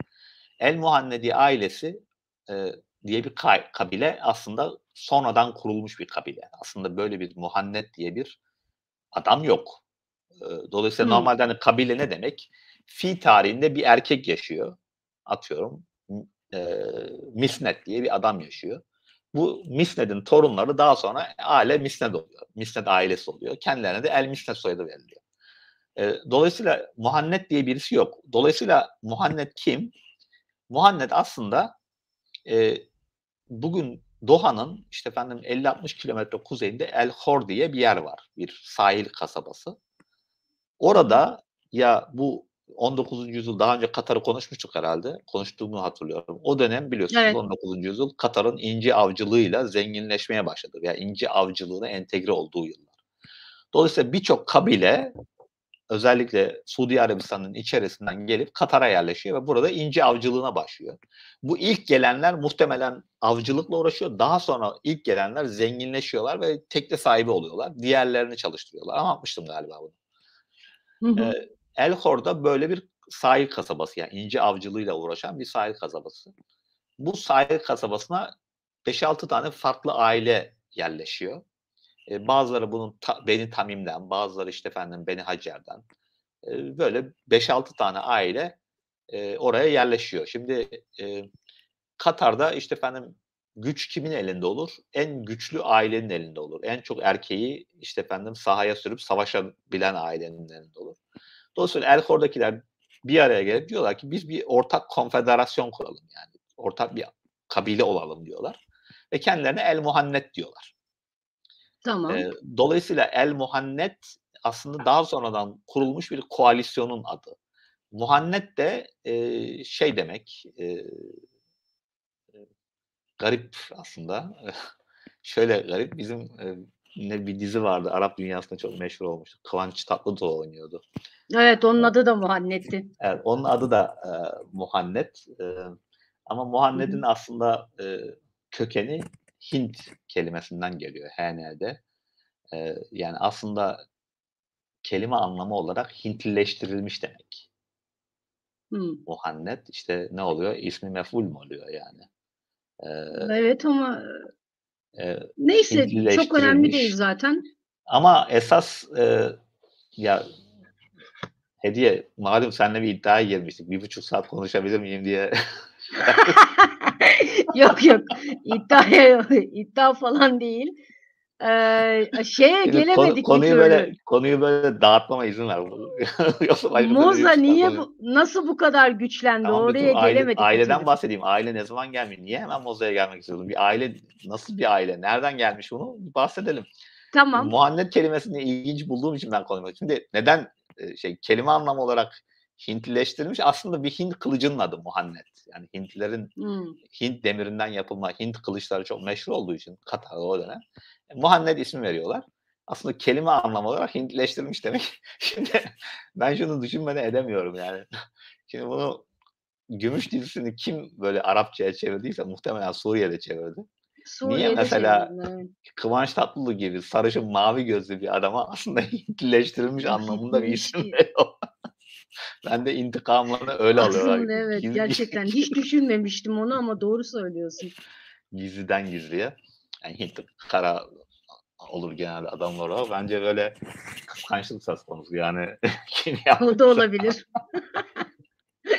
Muhtemeldir, Neyse bunlar muhtemeldir. kendilerine Muhannet adını alıyorlar ve kabile oluyorlar. Bu kabilenin yani konfederasyonun liderliğine de Misnet adında bir kişi geliriyor. Misnet bin Sa'd. Bu Hı da hı. kim oluyor? Şeyh Hamaza'nın babasının veya Şeyh Hamaza'nın kendi ailesinin adını verecek şahıs. Hani dedim ya kabileler nasıl adlandırılır? Fi tarihinde bir erkek yaşar. O erkek aile hayatında önemlidir. Onun çocukları kendine İşte efendim adım Misnetse El Misnet der. Sani ise bin El Sani derler. El Yani Sani. mesela El Sani ailesi niye El Sani diyoruz? Çünkü o Muhammed bin Sani'nin babasının, o bahsettiğim Muhammed'in babasının adı Sani olduğu için biz El Sani diyoruz. Bu kadar basit yani. Dolayısıyla Misnet bin Saad var. O Misnet bin Saad bu kabilenin, koalisyonun şehliğini ele geçiriyor. Misnet bin Saad da bir El Hor'da bulunduğu için muhtemelen zengin bir inci avcısı veya inci tüccarı, gemileri olan, işte efendim hem zengin hem de işte efendim savaş olduğu zaman sahaya adam getirebiliyor. Vesaire vesaire. Katar'da hani böyle bir Katar diye bir devlet var, El Thani diye bir şey var ama daha çok biz böyle farklı farklı sahil kasabalarında böyle temerküz etmiş farklı kabileler ve bunların her birisinin silahı var bu arada. Hı hı. Hani böyle yani silah, yani hani Weber'in anladığı anlamda hani devlet nedir? Silah ve şiddeti tek elinde toplayan güçtür, değil mi? Öyle bir Evet. devlet yok. Yani hepsinin elinde silahları var. Gerektiği zaman bunların hepsi bir araya geliyorlar. Savaşa gidiyorlar veya birbirleriyle savaşıyorlar gerektiği zaman. Tabii savaş bunların tarihinde hiç eksilmeyen bir şey yani. Hiç sürekli bir savaş var. Dolayısıyla tehlikeli bir ortam ve bir üst lider yok. Hani Muhammed bin Sani yapan diğerlerinden daha güçlü olması değil, diğerlerinden muhtemelen daha diplomatik, daha fazla gemisi var. İşte işte Müsned bin Saad sahaya 100 adam getirebiliyorsa bu 120 adam getirebiliyor filan yani. Hı hı. Böyle bir şey yapmak. Yani devlet derken bunlar kabile yani. Kabile konfederasyonu. Evet. Devlet falan değil. Şimdi ailenin esas zenginlik kaynağı, sadece onların değil, bütün Katarların zenginlik kaynağı inci avcılığı. İnce Eee, avcılığı. O dönem için hatta Muhammed bin Sani'ye atfedilen bir söz vardır. Der ki biz hepimiz denizin kölesiyiz der yani. Hani o kadar inci Güzel söz. avcılığı yani Katar ekonomisinin şeyi ki, can damarı ki eee Lorimer vardı, John Lorimer. Lorimer'in işte istatistiği vardı. 1905'te yayınlanıyor. Hemen hemen o tarihlere ait bölgeyle alakalı ilk istatistikler ona ait. Yani nüfuslara bakıyor, erkek nüfusuna bakıyor özellikle. İşte efendim ve bunun kaçı mesela denize çıkıyor avcı olarak diyor. Katar %50 gibi bir rakam yani. Yani toplumun %50'si inci avcılığıyla uğraşıyor yani. Eee, Muhtemelen erkeklerin çok büyük bir kısmı, tamamına yakını. Muhtemelen erkeklerin tamamına yakını bu işle uğraşıyor. Tabii yine ben ondan bahsetmişimdir herhalde. Malum 1910'lu yıllar, 1900'lü yılların başı, 1910'lu yıllar. İşte efendim aynı zamanda ya biz bu inciyi daha etkin nasıl çıkartabiliriz gibi denemelerin olduğu yıllar. Normalde Hı hı. inci doğal yetişen bir şey. Bir canlının ürettiği bir şey. Yani mesela elmas gibi, altın gibi bir şey değil. Bir canlı üretiyor bunu. Hı hı. Eee, işte ve çok şey tabii, yani çok, israfın da olduğu bir ekonomik aktivite. Ne anlamda israf? Yani şimdi denizin tabanında binlerce atıyorum şey var yani. Bunu üreten canlı var. Adı neyse artık biz ne diyoruz ona? Eee, adını bilmiyorum Türkçedeki adını. İşte 1000 tanesini topluyorsun mesela. 1000 tanesini bir gün boyunca topluyor mesela. 10 tane adam Midye dalıyor değil sürekli. miydi ya? Midye değil ya. Değildi değil İnci. mi? İnci üreten canlı diyelim ki. Hemen Google'a yazayım. Doğal inci Tamam. nasıl oluşur? İstiridye. Ama bu İstiridye. Heh. ama bu istiridyenin belli bir türü. Her türü şey yapmıyor. Ve her türünde de olmuyor. Çünkü hani her türünde derken normal bir canlı, yani sağlıklı bir istiridye yapmıyor bunu. Yani Hı istiridyenin hı. içine bir yabancı maddenin girmesi lazım. Yani mesela bir Evet, kum toz parçası olabilir, kum vesaire. olabilir vesaire Hı vesaire. hı. Canlı kendini korumaya almak için bir sıvı şey yapıyor, salıyor ve bu sıvı o yabancı şeyi bir anlamda korumaya alıyor ve onun etrafında şey yapıyor, oluşuyor. Böyle bir şey. Eee, Şimdi peki 1000 tane şeyin istiridye var. 1000 tanenin içinde hangisinde inci var? Bunu bilmiyoruz, değil mi? Hı hı. Mesela bir gemide atıyorum 20 tane adam var. Bunun işte 5 tanesi sürekli dalıp çıkıyor bütün gün boyunca. 1000 tane toplamış olsa, işte efendim akşam namazından sonra da bunlar oturuyorlar, hepsinin içini açıyorlar.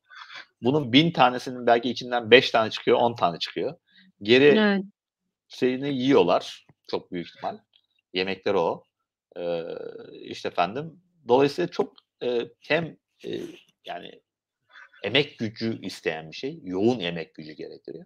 Hem de çok şey değil, etkin değil. Hı hı. Japonlardan birisi diyorlar ki yani çok tabii çok basit bir şey aslında. O diyor ki yani biz madem bu hayvan bunu dışarıdan gelen bir canlı veya bir yabancı şeyin etrafında yapıyor, biz bunu enjekte edelim dışarıdan. Yani Evet. dolayısıyla çiftlikler kuralım. Diyelim ki 1000 tane istiridye var. 1000 tanenin içine de bir yabancı madde koysak işte efendim küçük böyle kum tanesi gibi. Ne olacak? Birinin içinde de inci olacak. Evet. Dolayısıyla birisi bunun eninde sonunda akıl ediyor ve bunu hayata geçiren de bir Japon girişimci oluyor. Ve 1910'ların sonunda doğru tabii Birinci Dünya Savaşı var. Birinci Dünya Savaşı'ndan sonra artık piyasaya sürmeye başlıyor bu incileri. Tabii bu inciler piyasaya sürünce 10 yıl içerisinde bütün Körfez'in inci avcılığını bitirme noktasına geliyor.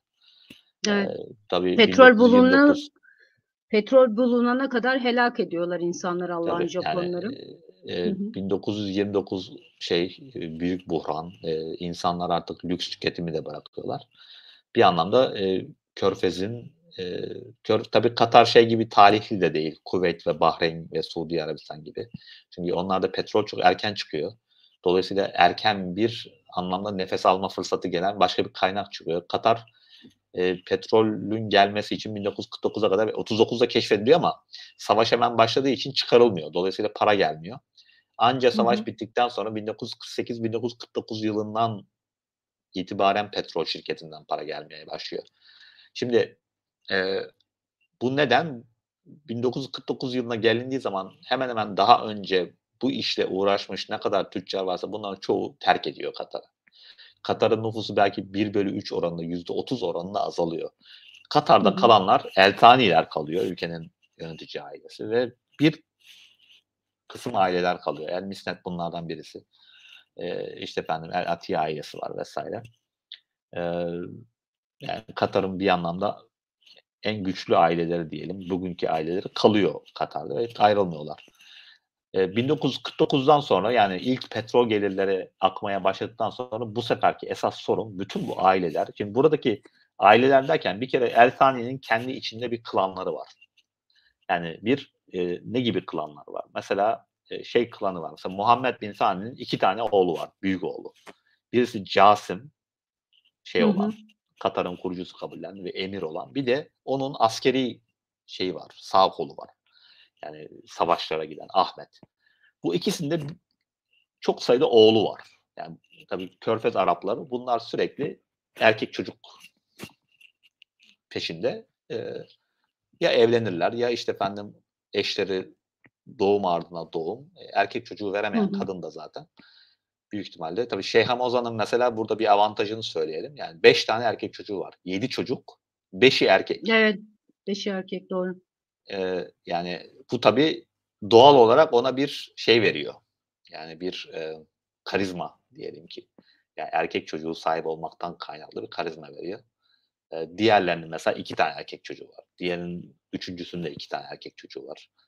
Diğerleri kız oluyor. Dolayısıyla ne kadar çok erkek çocuğun varsa o kadar çok şeyin oluyor yani pazarlık gücün Gücün artıyor. O oluyor. kadar çok Hı hı. gücün oluyor.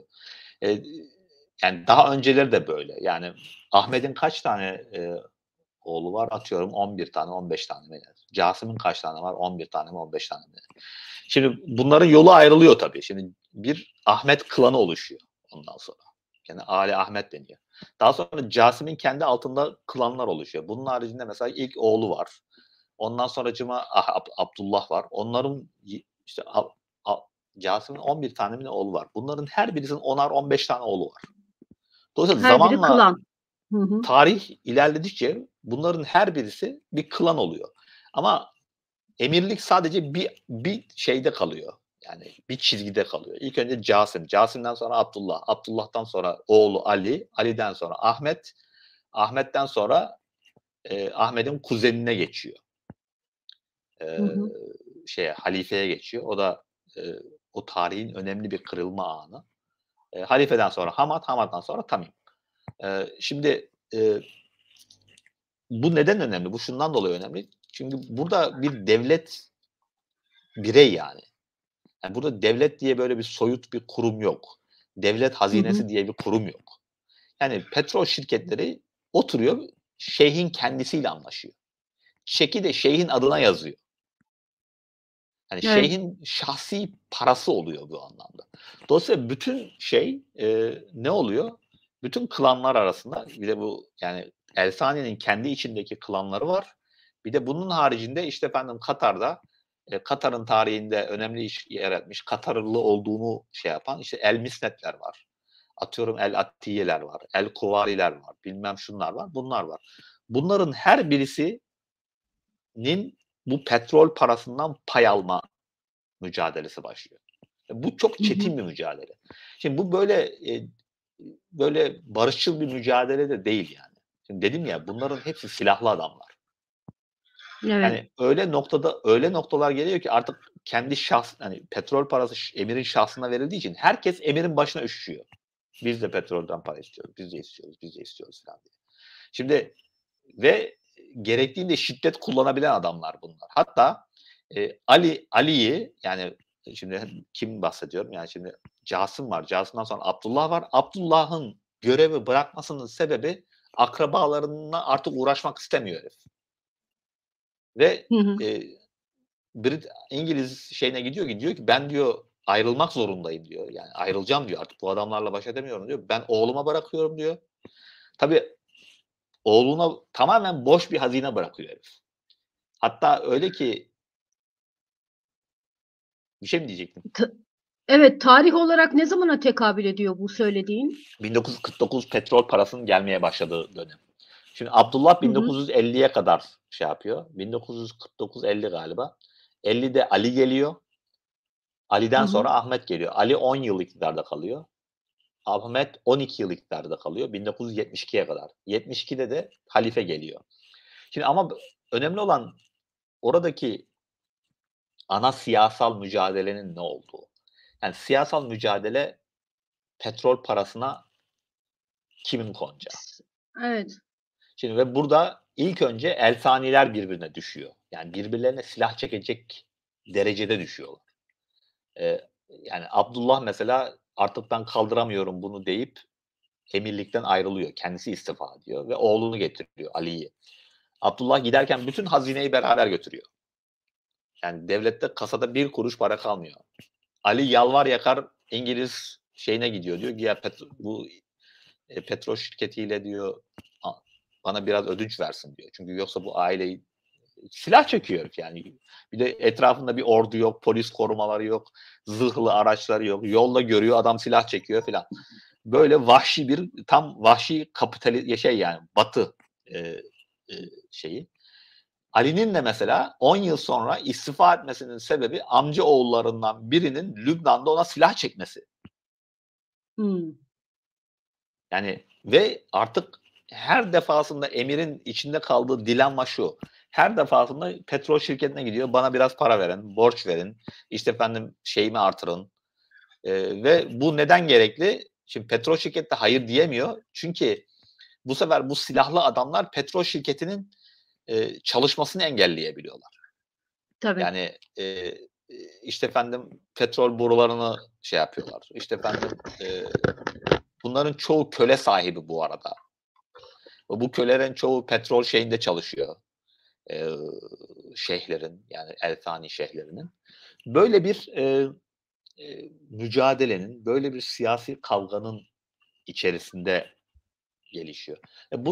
Bu mücadeleye Elfanilerin dışındaki aileler de katılıyor. El Misnet Misnetler de dâhil mi buna iktidar tabii mücadelesine? onlar da tabii. Ya onlar da çünkü ellerindeki hemen hemen başka hiçbir şey kalmadı artık ekonomik kaynak. Hı hı. Yani ince avcılığı tamamen bitti. 1952 yılı Katar'dan son inci gemisinin ayrıldığı şey. Yani son bir Hı sefere hı. gidiyorlar, geri dönüyorlar, bitiyor. Evet. Yani hiçbir ekonomik aktivite yok. Tek aktivite petrolden gelen para bunun nasıl dağıtılacağı.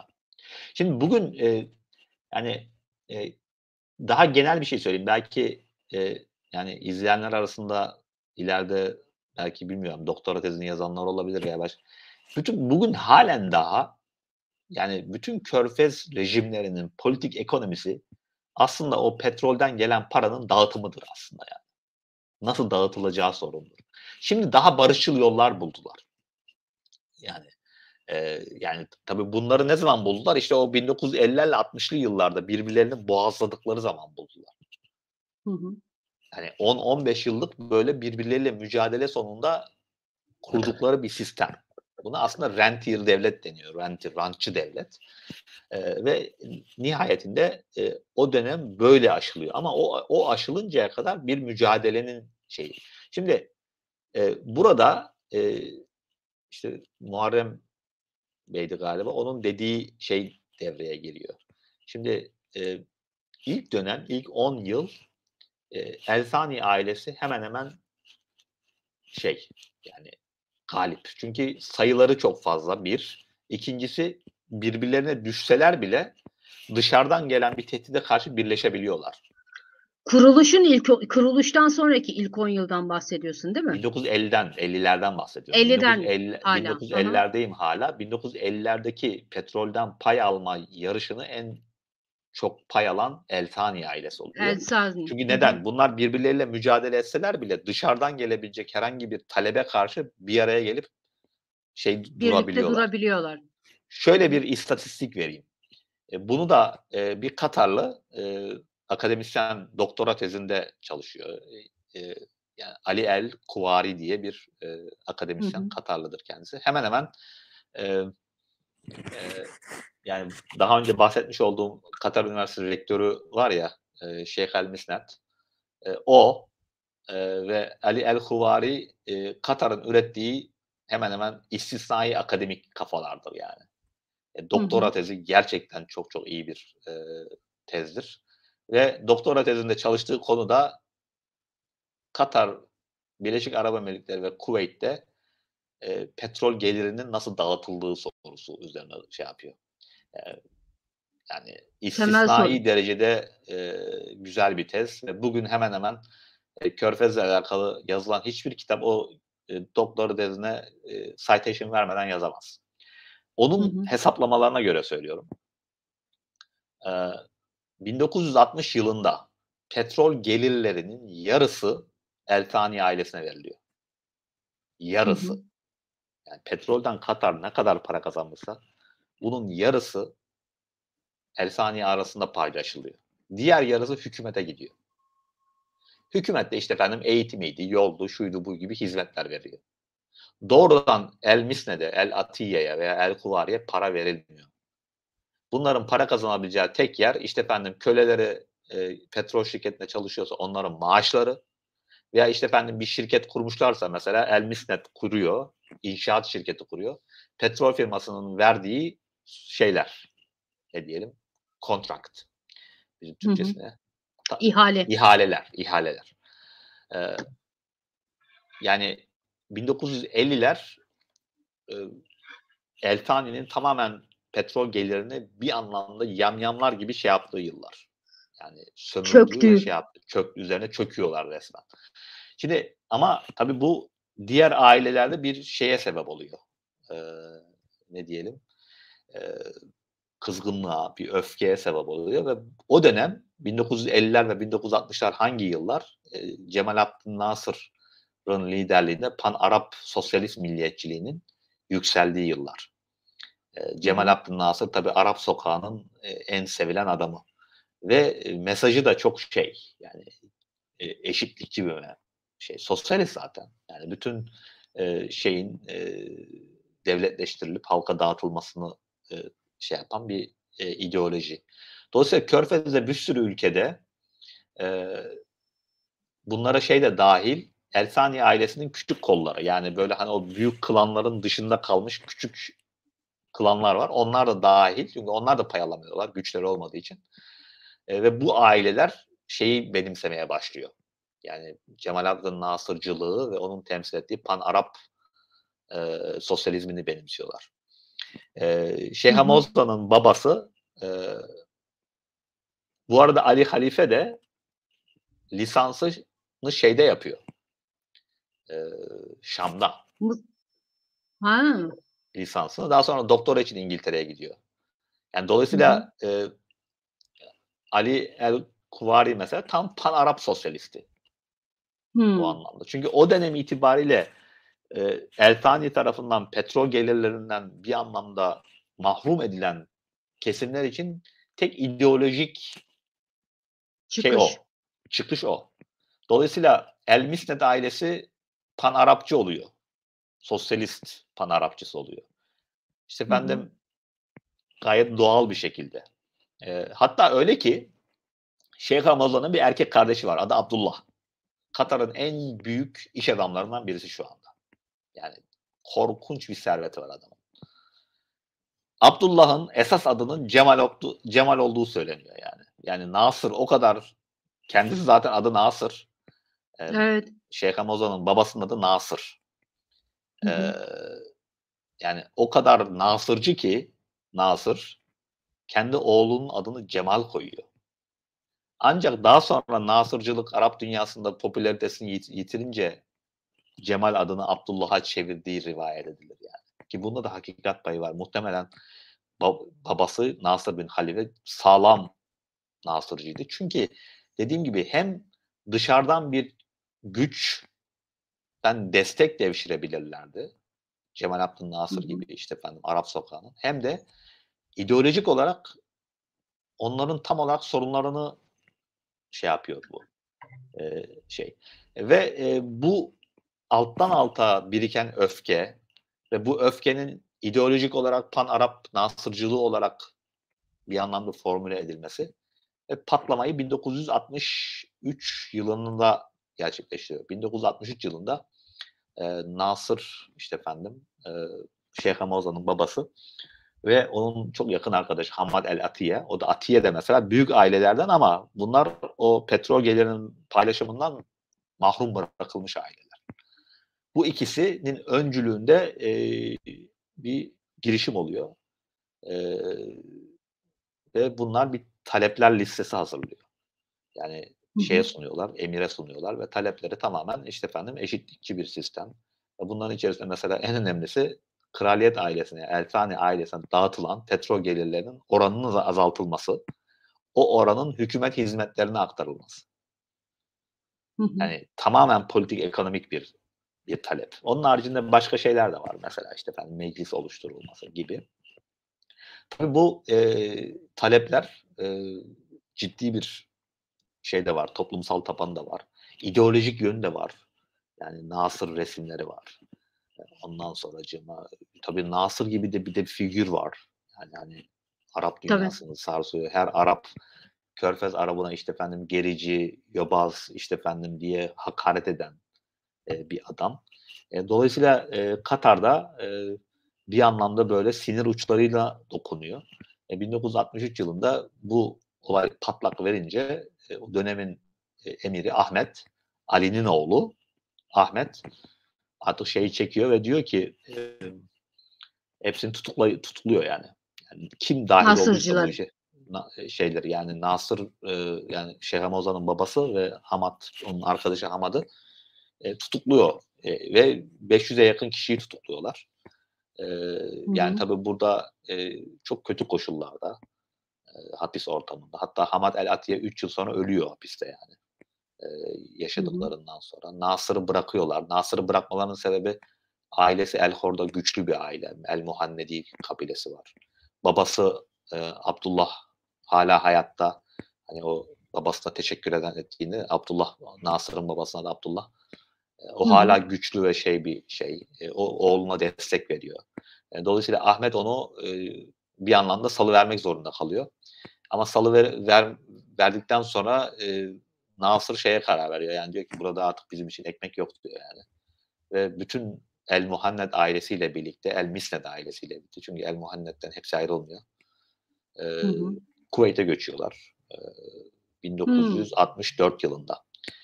Şeyh Hamoza 1959 doğumlu, Hor doğumlu. Yani o bahsetmiş olduğum El Misnet ailesinin merkez olan El Hor doğumlu 1959.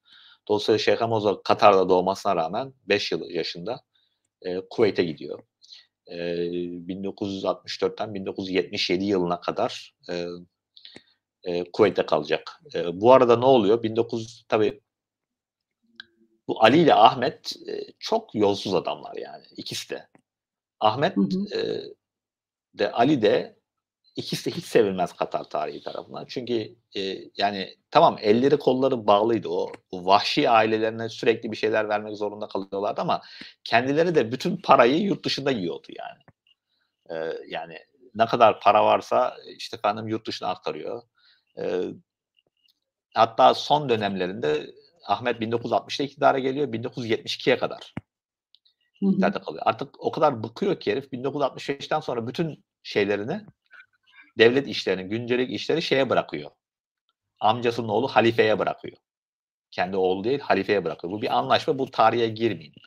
Halifeye bırakıyor. Halife bu arada devlet içerisindeki kontrolünü artırıyor. Ahmet yurt dışlarında geziyor. Yok bilmem Fransa'da, yok bilmem İsviçre'de kayakta. 1972 yılında Katar işte efendim bağımsız olmuş. Artık bağımsızlığını deklare ettiği yıl 1971 yılında Ahmet Katar'da değil. Çok Katar'da değil enteresan. herif. Yani bu kadar alakasız, tamamen her şeyi halifeye bırakmış ve halife de bir yıl sonra artık darbesini yapıyor. Yani Ahmet'e telefon açıyor, diyor ki ülkeye gelme. Artık emir falan değilsin diyor. Telefonla darbe yapıyor yani. O sırada Ahmet de muhtemelen bunu yani bir yerde okudum, tam olarak hatırlamıyorum nerede. İran'da avda, yani İran Şahı'nın daveti ile İran'da bir ava gitmiş herif yani. Hı hı. Yani böyle yolsuz adamlar ve adam aynı zamanda şeyin damadı. Dubai emiri Raşid'in, Şeyh Raşid'in, şu andaki Muhammed bin Hı Raşid'in hı. babası. Onun damadı. Yani bugün Dubai'de bile Şeyh Ahmet'in sarayı var yani. Saray kurmuş herif orada bile. Dubai'de yani. O parayla kaçıyor. Orada saray kuruyor kendine. Böyle tipler. Hı hı. Tabii Ahmet şey yapılınca artık hemen hemen Ahmet ve Ali'nin ve Ahmet'in ailesi, o klan tamamen Katar'dan sürülüyor yani. Onlar hala Birleşik Arap Emirlikleri'nde yaşıyorlar. Ölüm yerlerine bakarsan yani Dubai, işte efendim işleri de orada, hayatları da orada. Ki nitekim şu anda Katar'daki iktidardaki klana karşı yürütülen bütün muhalefet hemen hemen bu klan tarafından gerçekleştiriliyor yani. Şeyh Hamoza'ya atılan iftiralar, bunlara iftira atanlardan birisi kadın mesela, o Ahmet'in kızı mesela filan yani. Böyle işte Hı. efendim tamamen personal şeyleri var yani olayların. Onlar Katar'dan sürülüyor yani şu anda Katar bile değiller. 1972'de halife, yani şu andaki Tamim'in dedesi iktidara geliyor. Tabii halife bütün bu 1950'ler ve 1960'lar boyunca hem Ali'ye karşı hem Ahmet'e karşı hem kendi klanı da babasının klanı, Hamad'ın klanı, hem kendi menfaatlerini korumak için mücadele ediyor ama aynı zamanda da böyle bir anlamda da o Ali ile ve Ahmet'in yapmış olduğu hataları da bir anlamda kendini şey yapıyor. 1972'de şeye gelince bir anlamda milli barış ilan ediyor yani. Bütün o daha önce küstürülenleri tekrar rehabilite ediyor. Davet ettiği, Katar'a davet ettiği ailelerden birisi işte Nasır. Artık o dönem tabii Hı hı. şey olmuş yani efsane de bir figür haline gelmiş. Çünkü onun etmiş olduğu talepler hemen hemen tamamen yerine getirilmiş talepler. Yani hani halka daha iyi dağıtılması, daha çok hizmetlerin verilmesi, El Thani ailesine işte efendim verilen hakların düşürülmesi. Şöyle bir istatistik yine Ali El-Huvari'den. 1950'de El Thani ailesi petrol gelirlerinin yarısını alırken 1970 yılında %30'a düşüyor bu olay. Hala Hı. çok ama yine de %20'lik bir düşüş var. Bu bir anlamda Nasır bin Abdullah'ın e, ödediği bedelin karşılığı aslında. Onun bir şey var, karizmatiklığı var halk gözünde. Tabii bu onu gelip tekrar rehabilite ederse Katar'a, buradan halifenin kendisi de işte efendim bir şey devşirecek. Ve bu iki ailenin reconciliation'ı, rehabilitasyonu, bir anlamda barışmasının remzi olarak da Nasır bin Abdullah'ın kızı Moza, halifenin oğlu Hamad'la evlendiriliyor 1977 yılında. Ha, siyasi evlilik yani. Tabii siyasi evlilik. Bu Hamad'ın ikinci evliliği. Hamad o dönem Milli Savunma Bakanı. Genç, Moza'dan 7 yaş büyük. Hamad 1952 doğumlu. Moza 1959 doğumlu. 1977'de ikinci evliliğini yapıyor. Ve ilk çocuğu da 1978 yılında oluyor. Casım. Hı hı. Ondan sonra 2 yıl sonra o ikinci oğlu doğuyor. Tamim doğuyor. Ondan sonra 7 tane çocuk doğuruyor. Bunların 5'i erkek. Hı hı. 2 tane de kızı var. Bu dönemde bir ara tabii politik bir rolü yok o zamanlar. Çünkü zaten emir başkası, halife, kendi kocası Crown Prince, Veliaht Prens ve Milli Savunma Bakanı. Ama hani böyle 1980'lerin Katar'ında böyle bir yapabilecek bir şey yok. Sadece çocuk doğuruyor. Ve o sırada Katar Üniversitesi'ne gidiyor. Katar Üniversitesi'ni bitiriyor. 1986'da sosyolojiden mezun oluyor. Yaklaşık olarak da 9 yıl sonra 1995'te bu sefer Hamad babasını deviriyor. Evet. Aynı sorun. Sorun ne? Halife son zamanlarını artık Katar'da geçirmiyor. Ya French Riviera'sına gidiyor, ya İsviçre'ye gidiyor. Şimdi de bu arada Hamad kendisi geçirmiyor. Hamad Instagram'ında resimler paylaşıyor ya Fransa'da ya İngiltere'de at yarışında. Kendi için at çiftliği kurdu herif yani. El Şabab diye. Çok güzel Arap atları üretiyor gerçekten de. Onların yarışıyla uğraşıyor adam. Bir şekilde Katar emirleri o kadar bıkıyor ki memleketten. Son ahir ömürlerinde ayrılıyorlar.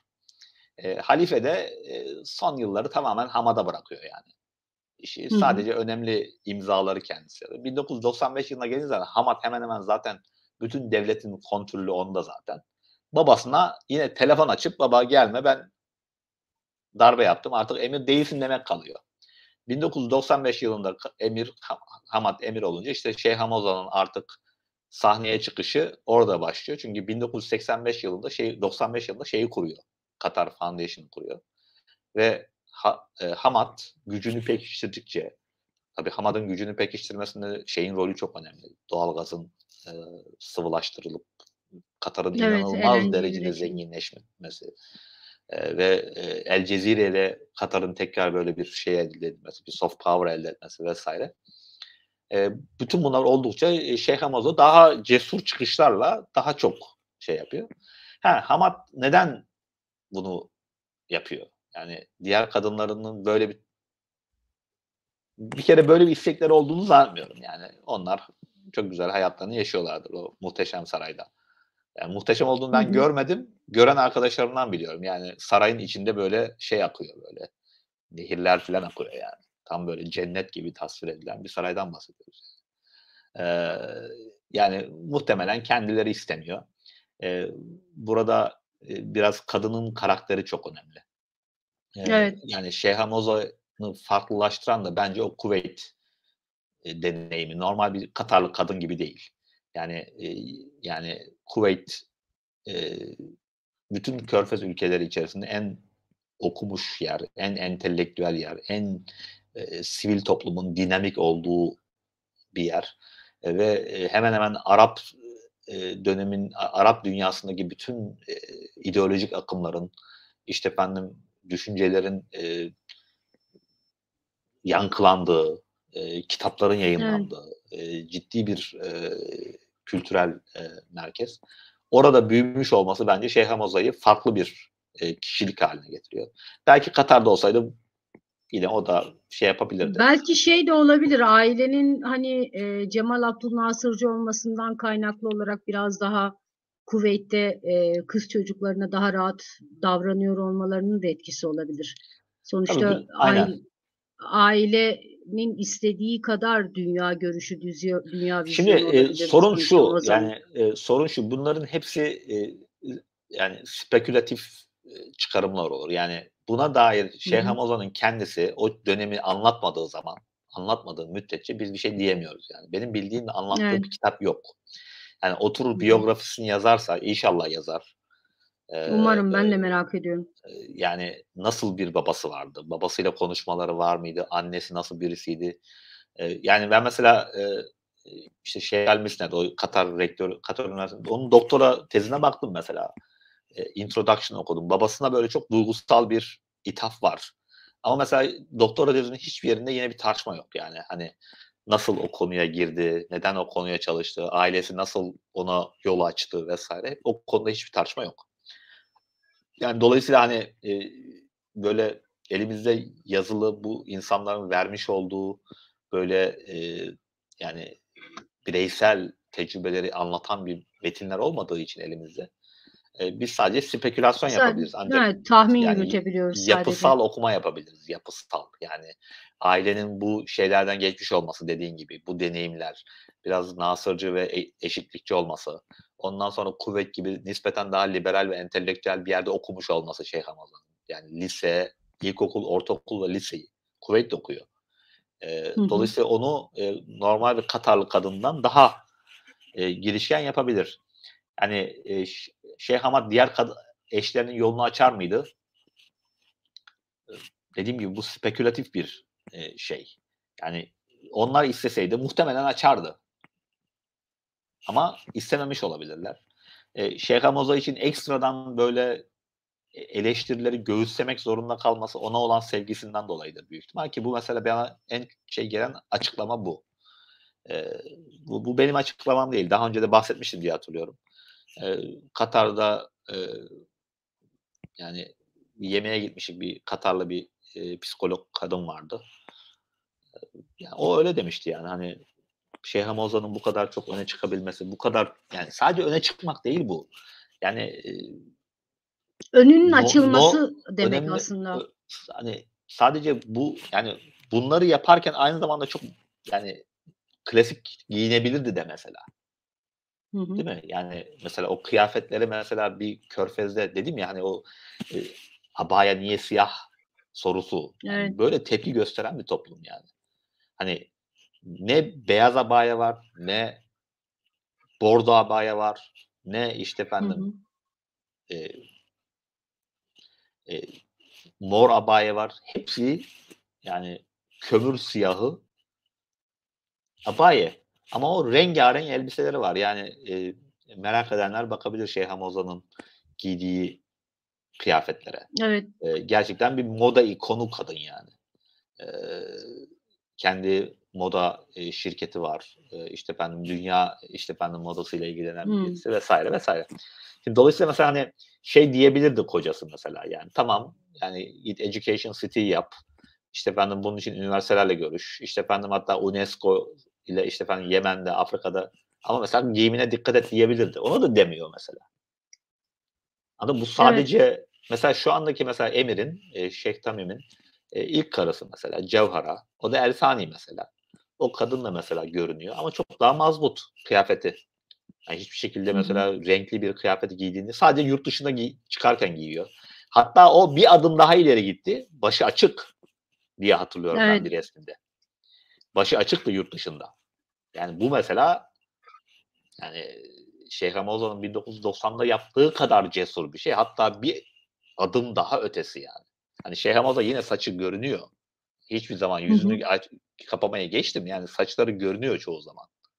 Hani bizdeki gibi tam böyle şey bir türban değil onunki. Hiçbir zaman da olmadı. Katar'da da öyle. Yani Katar'da içerisinde de çok rahat bir şekilde giyiniyor yani. Sadece işte efendim o tepeden böyle bir örtüyor. Ama Şeyh Tamim'in eşi, ilk eşi Cevhara mesela, o mesela ben öyle bir resmini hatırlıyorum yani yurt dışında. Ama Katar içinde yine mazbut, siyah abayasını giyiyor. Şeyh Hamad Katar'da da renkli giyiniyor. Dolayısıyla bunların, eee, yani, bu kadar bir anlamda Katar'ın var olan normlarının ötesinde veya aykırı davranabilmeleri, dediğim gibi bence, yani, adam seviyor karısını yani. Karısı yapmak istiyor. Adam S da gücü de var. seviyor, sonra gidip üstüne bir tane daha evlenmiş. O da ayrı bir şey. Yani onların, yani, Katar ona usulü bakar. aşk. Ya, şimdi şöyle bir şey var. Biz aşk malum 19. yüzyıl, beyaz yakalılarının, şeydir 20. yüzyıl. Beyaz yakalıların işidir. Yani böyle zenginler, siyasetçiler böyle evlilikleri politik yani daha çok. Yani Evet, bunlar o politik evliliklerde aşkı bulabiliyorlarsa mutlu olurlar. Ha, o aşkı bulamazlarsa da sorun değil çünkü evlenmelerinin sebebi zaten politik. Yani tabii. ne şey işte efendim emir ailesiyle evlenen işte efendim bu kız bilmiyor mu ikinci eşi olarak gittiğini, üçüncü olarak gittiğini? Biliyor. Ama ailesinin işte efendim ondan sonra edineceği servet, edineceği siyasi güç, onların Tabii hepsi daha prestij önemli oluyor. vesaire. Yani yani aşk biraz abartılmış bir şey. Bu tabii yani poligamiyi hiçbir şekilde meşrulaştırdığım anlamına gelmez. Yani yanlış anlaşılmasın sakın. Ama o insanlar böyle düşünüyor, böyle yaşıyor. Şimdi soruyu Bilmiyorum bulmakta şeyin yani bir yani Şeyh Hamoza'nın nasıl bir aileden geldiği, nasıl bir tarihten yoğrulup geldiği yine dair bir fikir verebildi umarım anlattıklarım. bence gayet iyi oldu. İzleyiciler de aynı fikirdedir diye düşünüyorum. Arkadaşlar sorularınızı yazın isterseniz. Şimdi bir soru vardı, onu bulmaya çalışıyorum da bugün ben de internette araştırma yaparken Şeyh Hamoza için aktivist ifadesi de kullanıldığını Poligamiyi gördüm. savunmuyorum yani. Birisi poligamiyi savunuyor Onu yazmış. ya yok Sefa Yücel dalga geçiyor. Hatta Savunmuyorum tabii ki. Sefa Yücel'in de ayrıca bir sorusu var. Moza'nın genç kardeşi var mı diye sormuş mesela. Onu bilemeyeceğim Ama ne Kader. kadar genç olursa olsun muhtemelen arkadaşlar Moza zaten 60 küsur yaşında bir kadın yani. Şimdi bakalım. Şimdi Şeyh Moza için şey diyor aktivist ifadesi de kullanılıyor. Onunla ilgili bir soru da vardı. Soruyu bulamadım. Bununla Ya ilgili aktivist bilgin olamaz var tabii. mı? Aktivist Fikrin var olması için mı? iktidarda olmaması lazım değil mi? Yani hani iktidarda olan birisi aktivist olamaz. Ama feminist mi sorusu daha şey olabilir Hı hı. bence. Eee, yani belki yaptıklarını feminist söylem içerisinde ifade etmiyor. Eee, ettiğini ben zaten konuşmuyor da çok fazla. Böyle kendini de böyle çok hani böyle ideolojik veya işte efendim böyle söylemlerle justify eden bir şey değil. Zaten o konumda değil zaten. Hani o konumdaki insanlar sadece yapıyor. Hı hı. Hani gidip kamuoyunun önüne çıkıp işte efendim ya ben şunu yaptım, bunu şundan dolayı yaptım deme ihtiyaçları Demiyor. yok. Demiyor. Evet. Eee, dolayısıyla onu ancak davranışlarına ve yaptıklarına bakarak şey yapabiliyoruz. Ama ben onun şahsi yani etrafında tuttuğu insanlar, yani sohbetine çağırdığı insanların feminist olduklarını bildiğim için ve Hı hı. onlarla yaptıkları sohbetin içeriği de başka türlü olamayacağı için ben feminist olduğunu düşünüyorum. Ama bu hiçbir zaman Şeyh Hamza bunu çıkıp da ben bunu feminizm işte kadın erkek eşitliği vesaire bunu söyler yani. Hani bunda hiçbir sorun yaşayacağını zannetmiyorum ama Söylemiyor, yapıyor. bununla meşrulaştırmaz yaptıkları. Zaten yani onun için konuşacak onlarca insan var yani. Evet. Katar'ın Şimdi Arap dünyasının en iyi kafalarını oraya getirebiliyor. Yani bunlardan birisi yani çok iyi bir beyin mi bilmiyorum ama çok iyi bir karizmatik ve iyi konuşan bir adam. Tunuslu neydi adam adı ya? Tarık. Onu şeyin başına getirdi. Kendi kurduğu bir şirketin başına getirdi. Bir de şeye getirdi. Şimdi Brookings Doha var. Onun başında şu anda. Yani hmm, yani Şeyh Hamoza'nın bir savunulacak bir tarafı olsa savunulmaya koşacak çok kişi var yani. Sadece. evet, kesinlikle. Şimdi Ama yani kadının öyle bir şeyi yok yani. Yani öyle bir e, ihtiyacı yok. ihtiyacı da yok, gayet şey de yok. Yani bunu söylemeye de gerek yok. Yapıyor zaten. Şimdi Fikriye Yüksel demiş ki Seyit Kutub'u idama gönderen Cemal Abdülnasır mı eşitlikçi, kendi gibi düşünenlere olmasın mı? Yani arkadaşlar şimdi bu yayının konusu değil ama Müslüman Kardeşler de bir hayır hasenat derneği değil yani. İsterseniz onların da yaptıklarına bir bakın. Ondan Yo sonra bir Cemal Abdülnasır eli kanlı bir katil. O bir kesin. Yani Orta Doğu'daki bir sürü lider öyle. Bütün liderler gibi. Yani Evet. bütün liderler gibi. Orada Cemal Abdülnasır ayrı bir kategoride değil. Seyyid Kutup en çok bilinen örneği tabii ki ama onun haricinde zindanlarda çürüttüğü o binlerce insan var. Yani o Kesinlikle. zindanlarda insanların neler yaşadıklarını çok böyle canlı anlatan da şeydir. Yani yine İhvan üyesi Zeynep el Gazali'nin Gazali. kitabıdır. Neydi? Firavun'un hapisi mi, hapishanesi mi? Öyle bir kitabının adı vardı. Yani orada Mısır hapishanesinde insanların neler yaşadıkları çok canlı bir şekilde anlatılır yani. Ve bu adamın hiçbir sorunu yoktu yani insanları öyle hapishanelerde hayatlarını bitirmiş. Ama bu Cemal Abdülnasır'a has bir şey değil. Yani Cemal Abdülnasır eşitlikçi, sosyalist. Ama Yani sosyalist ne aynı demek? Stalin de sosyalist, Marksist. Adam 10 milyon kişiyi kendi ya ikrar ediyor ben bunu. şuna itiraz ediyorum. Bu şeyden değil, Fikriye Hanım sizden bağımsız olarak söylüyorum. Genel olarak bu Müslüman kardeşler Cemal Abdülnasır kıyaslamasında Müslüman kardeşlerin eli kanlı oluşu da göz önünde tutulmuyor. Anlatabiliyor muyum? Gözden çıkarıyorlar onu. Gözden çıkarıyorlar diyorum. Dikkat etmiyorlar ona insanlar. O yüzden orada bir denklik var. Bir taraf süper zalim, diğer taraf tamamen masum meselesi değil. Bence değil. Sen ne dersin bu konuda bilemiyorum tabii. Ya o Seyyid Kutup konusunu başka bir şeyde konuşalım Yayında istersen yani. konuşalım, evet. Evet. Seyyid Kutup için ayrıyeten başka bir yayın yapalım. Şimdi Olur. böyle e, yani Ayaküstü konu da dağılmış oluyor zaten. evet. Şimdi Ama şu var arkadaş mesela hani bir insanı öldürmesi onun eşitlikçi ideolojisiyle bir şey olmasına yok yani. engel değil. Yani eşitliği sağlamanın bir yolu da işte efendim ellerinde çok fazla zenginlik olanları öldürmektir yani. Bütün komünist devrimler bunu yapar. E, yani Kesinlikle.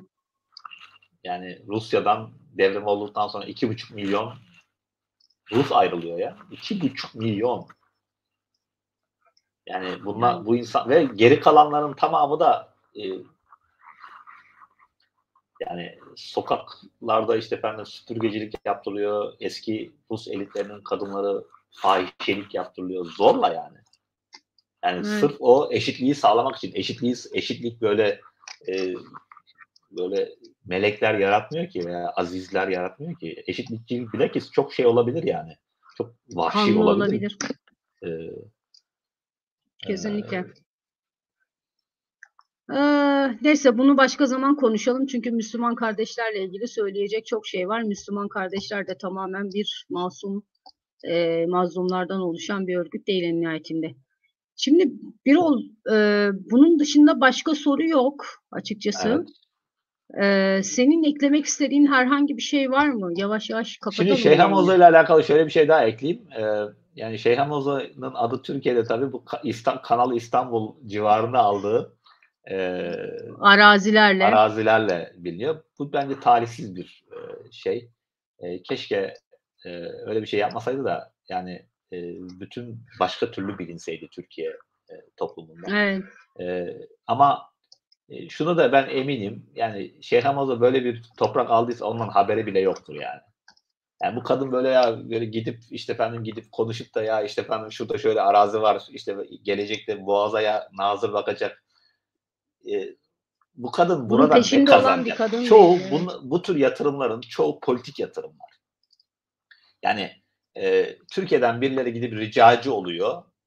Yani alalım bari deyip alınacak bir yatırım. Yani bunun neticesi düşünülmüyor. İşte efendim bunun işte efendim Türkiye'deki işte efendim güç dağılımını etkileyebilir. İşte efendim bazı insanları işte efendim böyle bir şey düşünmüyor kadın yani. Haberi Evet, vardır veya yoktur. Yani onun yatırımcıları var zaten. Kadın milyarlarca dolar parasını gidip kendisi şuraya mı yatırsa böyle düşünmüyor ki bu. Yani onun tabii. işte efendim kaç tane yatırım danışmanı vardır. İşte efendim muhtemelen onlara gidiliyor. Ya onlar da diyor ki ya ne yapalım işte ben elimizde şöyle atıl kalan bir para vardır. Onları gidip arazi alalım demişlerdir herhalde yani. Yoksa Kesinlikle. öyle bir yani Bu Qatar Foundation ve Education City falan Türkiye'de yok değil mi? Birol? yok. Türkiye'de yok. Olsa güzel olurmuş aslında. Ya dediğim gibi yani Türkiye'deki yani üniversiteler tabii oradaki Amerikan üniversiteleri büyük oranda otonom tabii yani. Hani hiçbir şekilde şeyine karışılmıyor yani. Hı Anlaşmaları hı. da öyle. Dolayısıyla hani herhangi bir işbirliği, Türkiye'deki üniversitelerin işbirliği vesaire bu biraz buradakilerin girişimleriyle olabilecek bir şey. Ama burs veriyor diye biliyorum. Yani Hı. hatta Türkiye'den de bir öğrenci burs kazanmıştı Katar Üniversitesi. Hatta Georgetown Üniversitesi'nde okuyan bir öğrenciydi. Şimdi adını hatırlamıyorum. Ama tabii bunları araştırmak gerekiyor. Yani bunlar gelip bu tür kurumlar gelip ya bizden burs ister misiniz diye aramıyor. Ee, Evet. İlgilenen varsa arkadaşlar oradan kendiniz peşine düşeceksiniz bu işin. Şimdi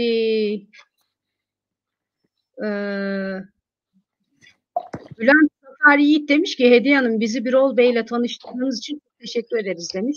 Vakit ayırdığınız için ben Eyvallah. teşekkür ederim. Sağ olun. Sultan Büyük Aşık demiş ki Birol Bey anlatımınıza hayranım teşekkür ederim Sağ demiş. olun. Teşekkür ederim. İltifatınız.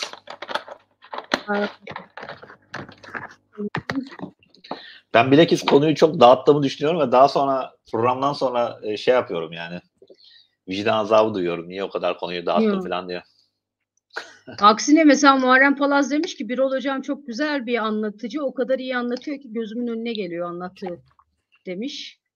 Yani gayet güzel yayınlar. O, Ne güzel. şimdi Sevindim. bunu nasıl kaldıracağız buradan?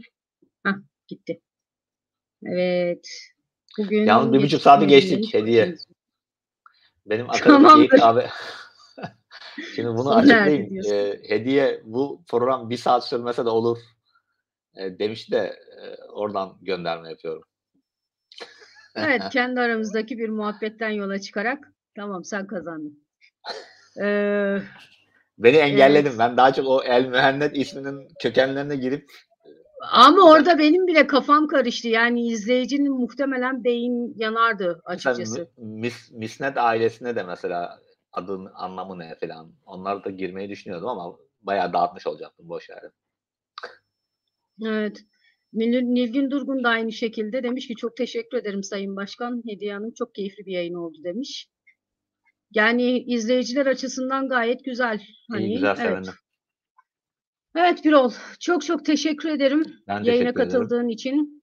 Zaten yayın sonrası tekrar konuşuruz. Tamam. Bu arada Rukan Kaya demiş ki Birol Bey'i kaçırmak istemiyordum ama evde misafir var demiş. Anladım. Tekrarını izlersiniz artık Rukan Hanım. Sağ olun. O zaman yayından sonra arkadaşlar konuşacağız biz Birol Bey'le. Gelecek hafta ne konuşacağımıza karar vereceğiz. Zaten önümüzdeki haftada duyururum ayrıca topluluk sekmesinde. Yayın için çok teşekkür ederim Birol. Gerçekten benim de çok şey öğrendiğim bir yayın oldu. Kendine çok iyi bak. Görüşmek dileğiyle diyelim. Görüşmek Hoşça üzere. kal. Sağ olun. İyi akşamlar.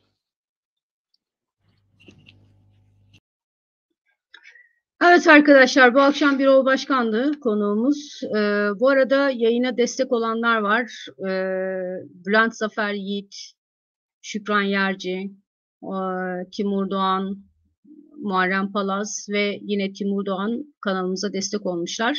Çok teşekkür ediyorum kanala desteğiniz için.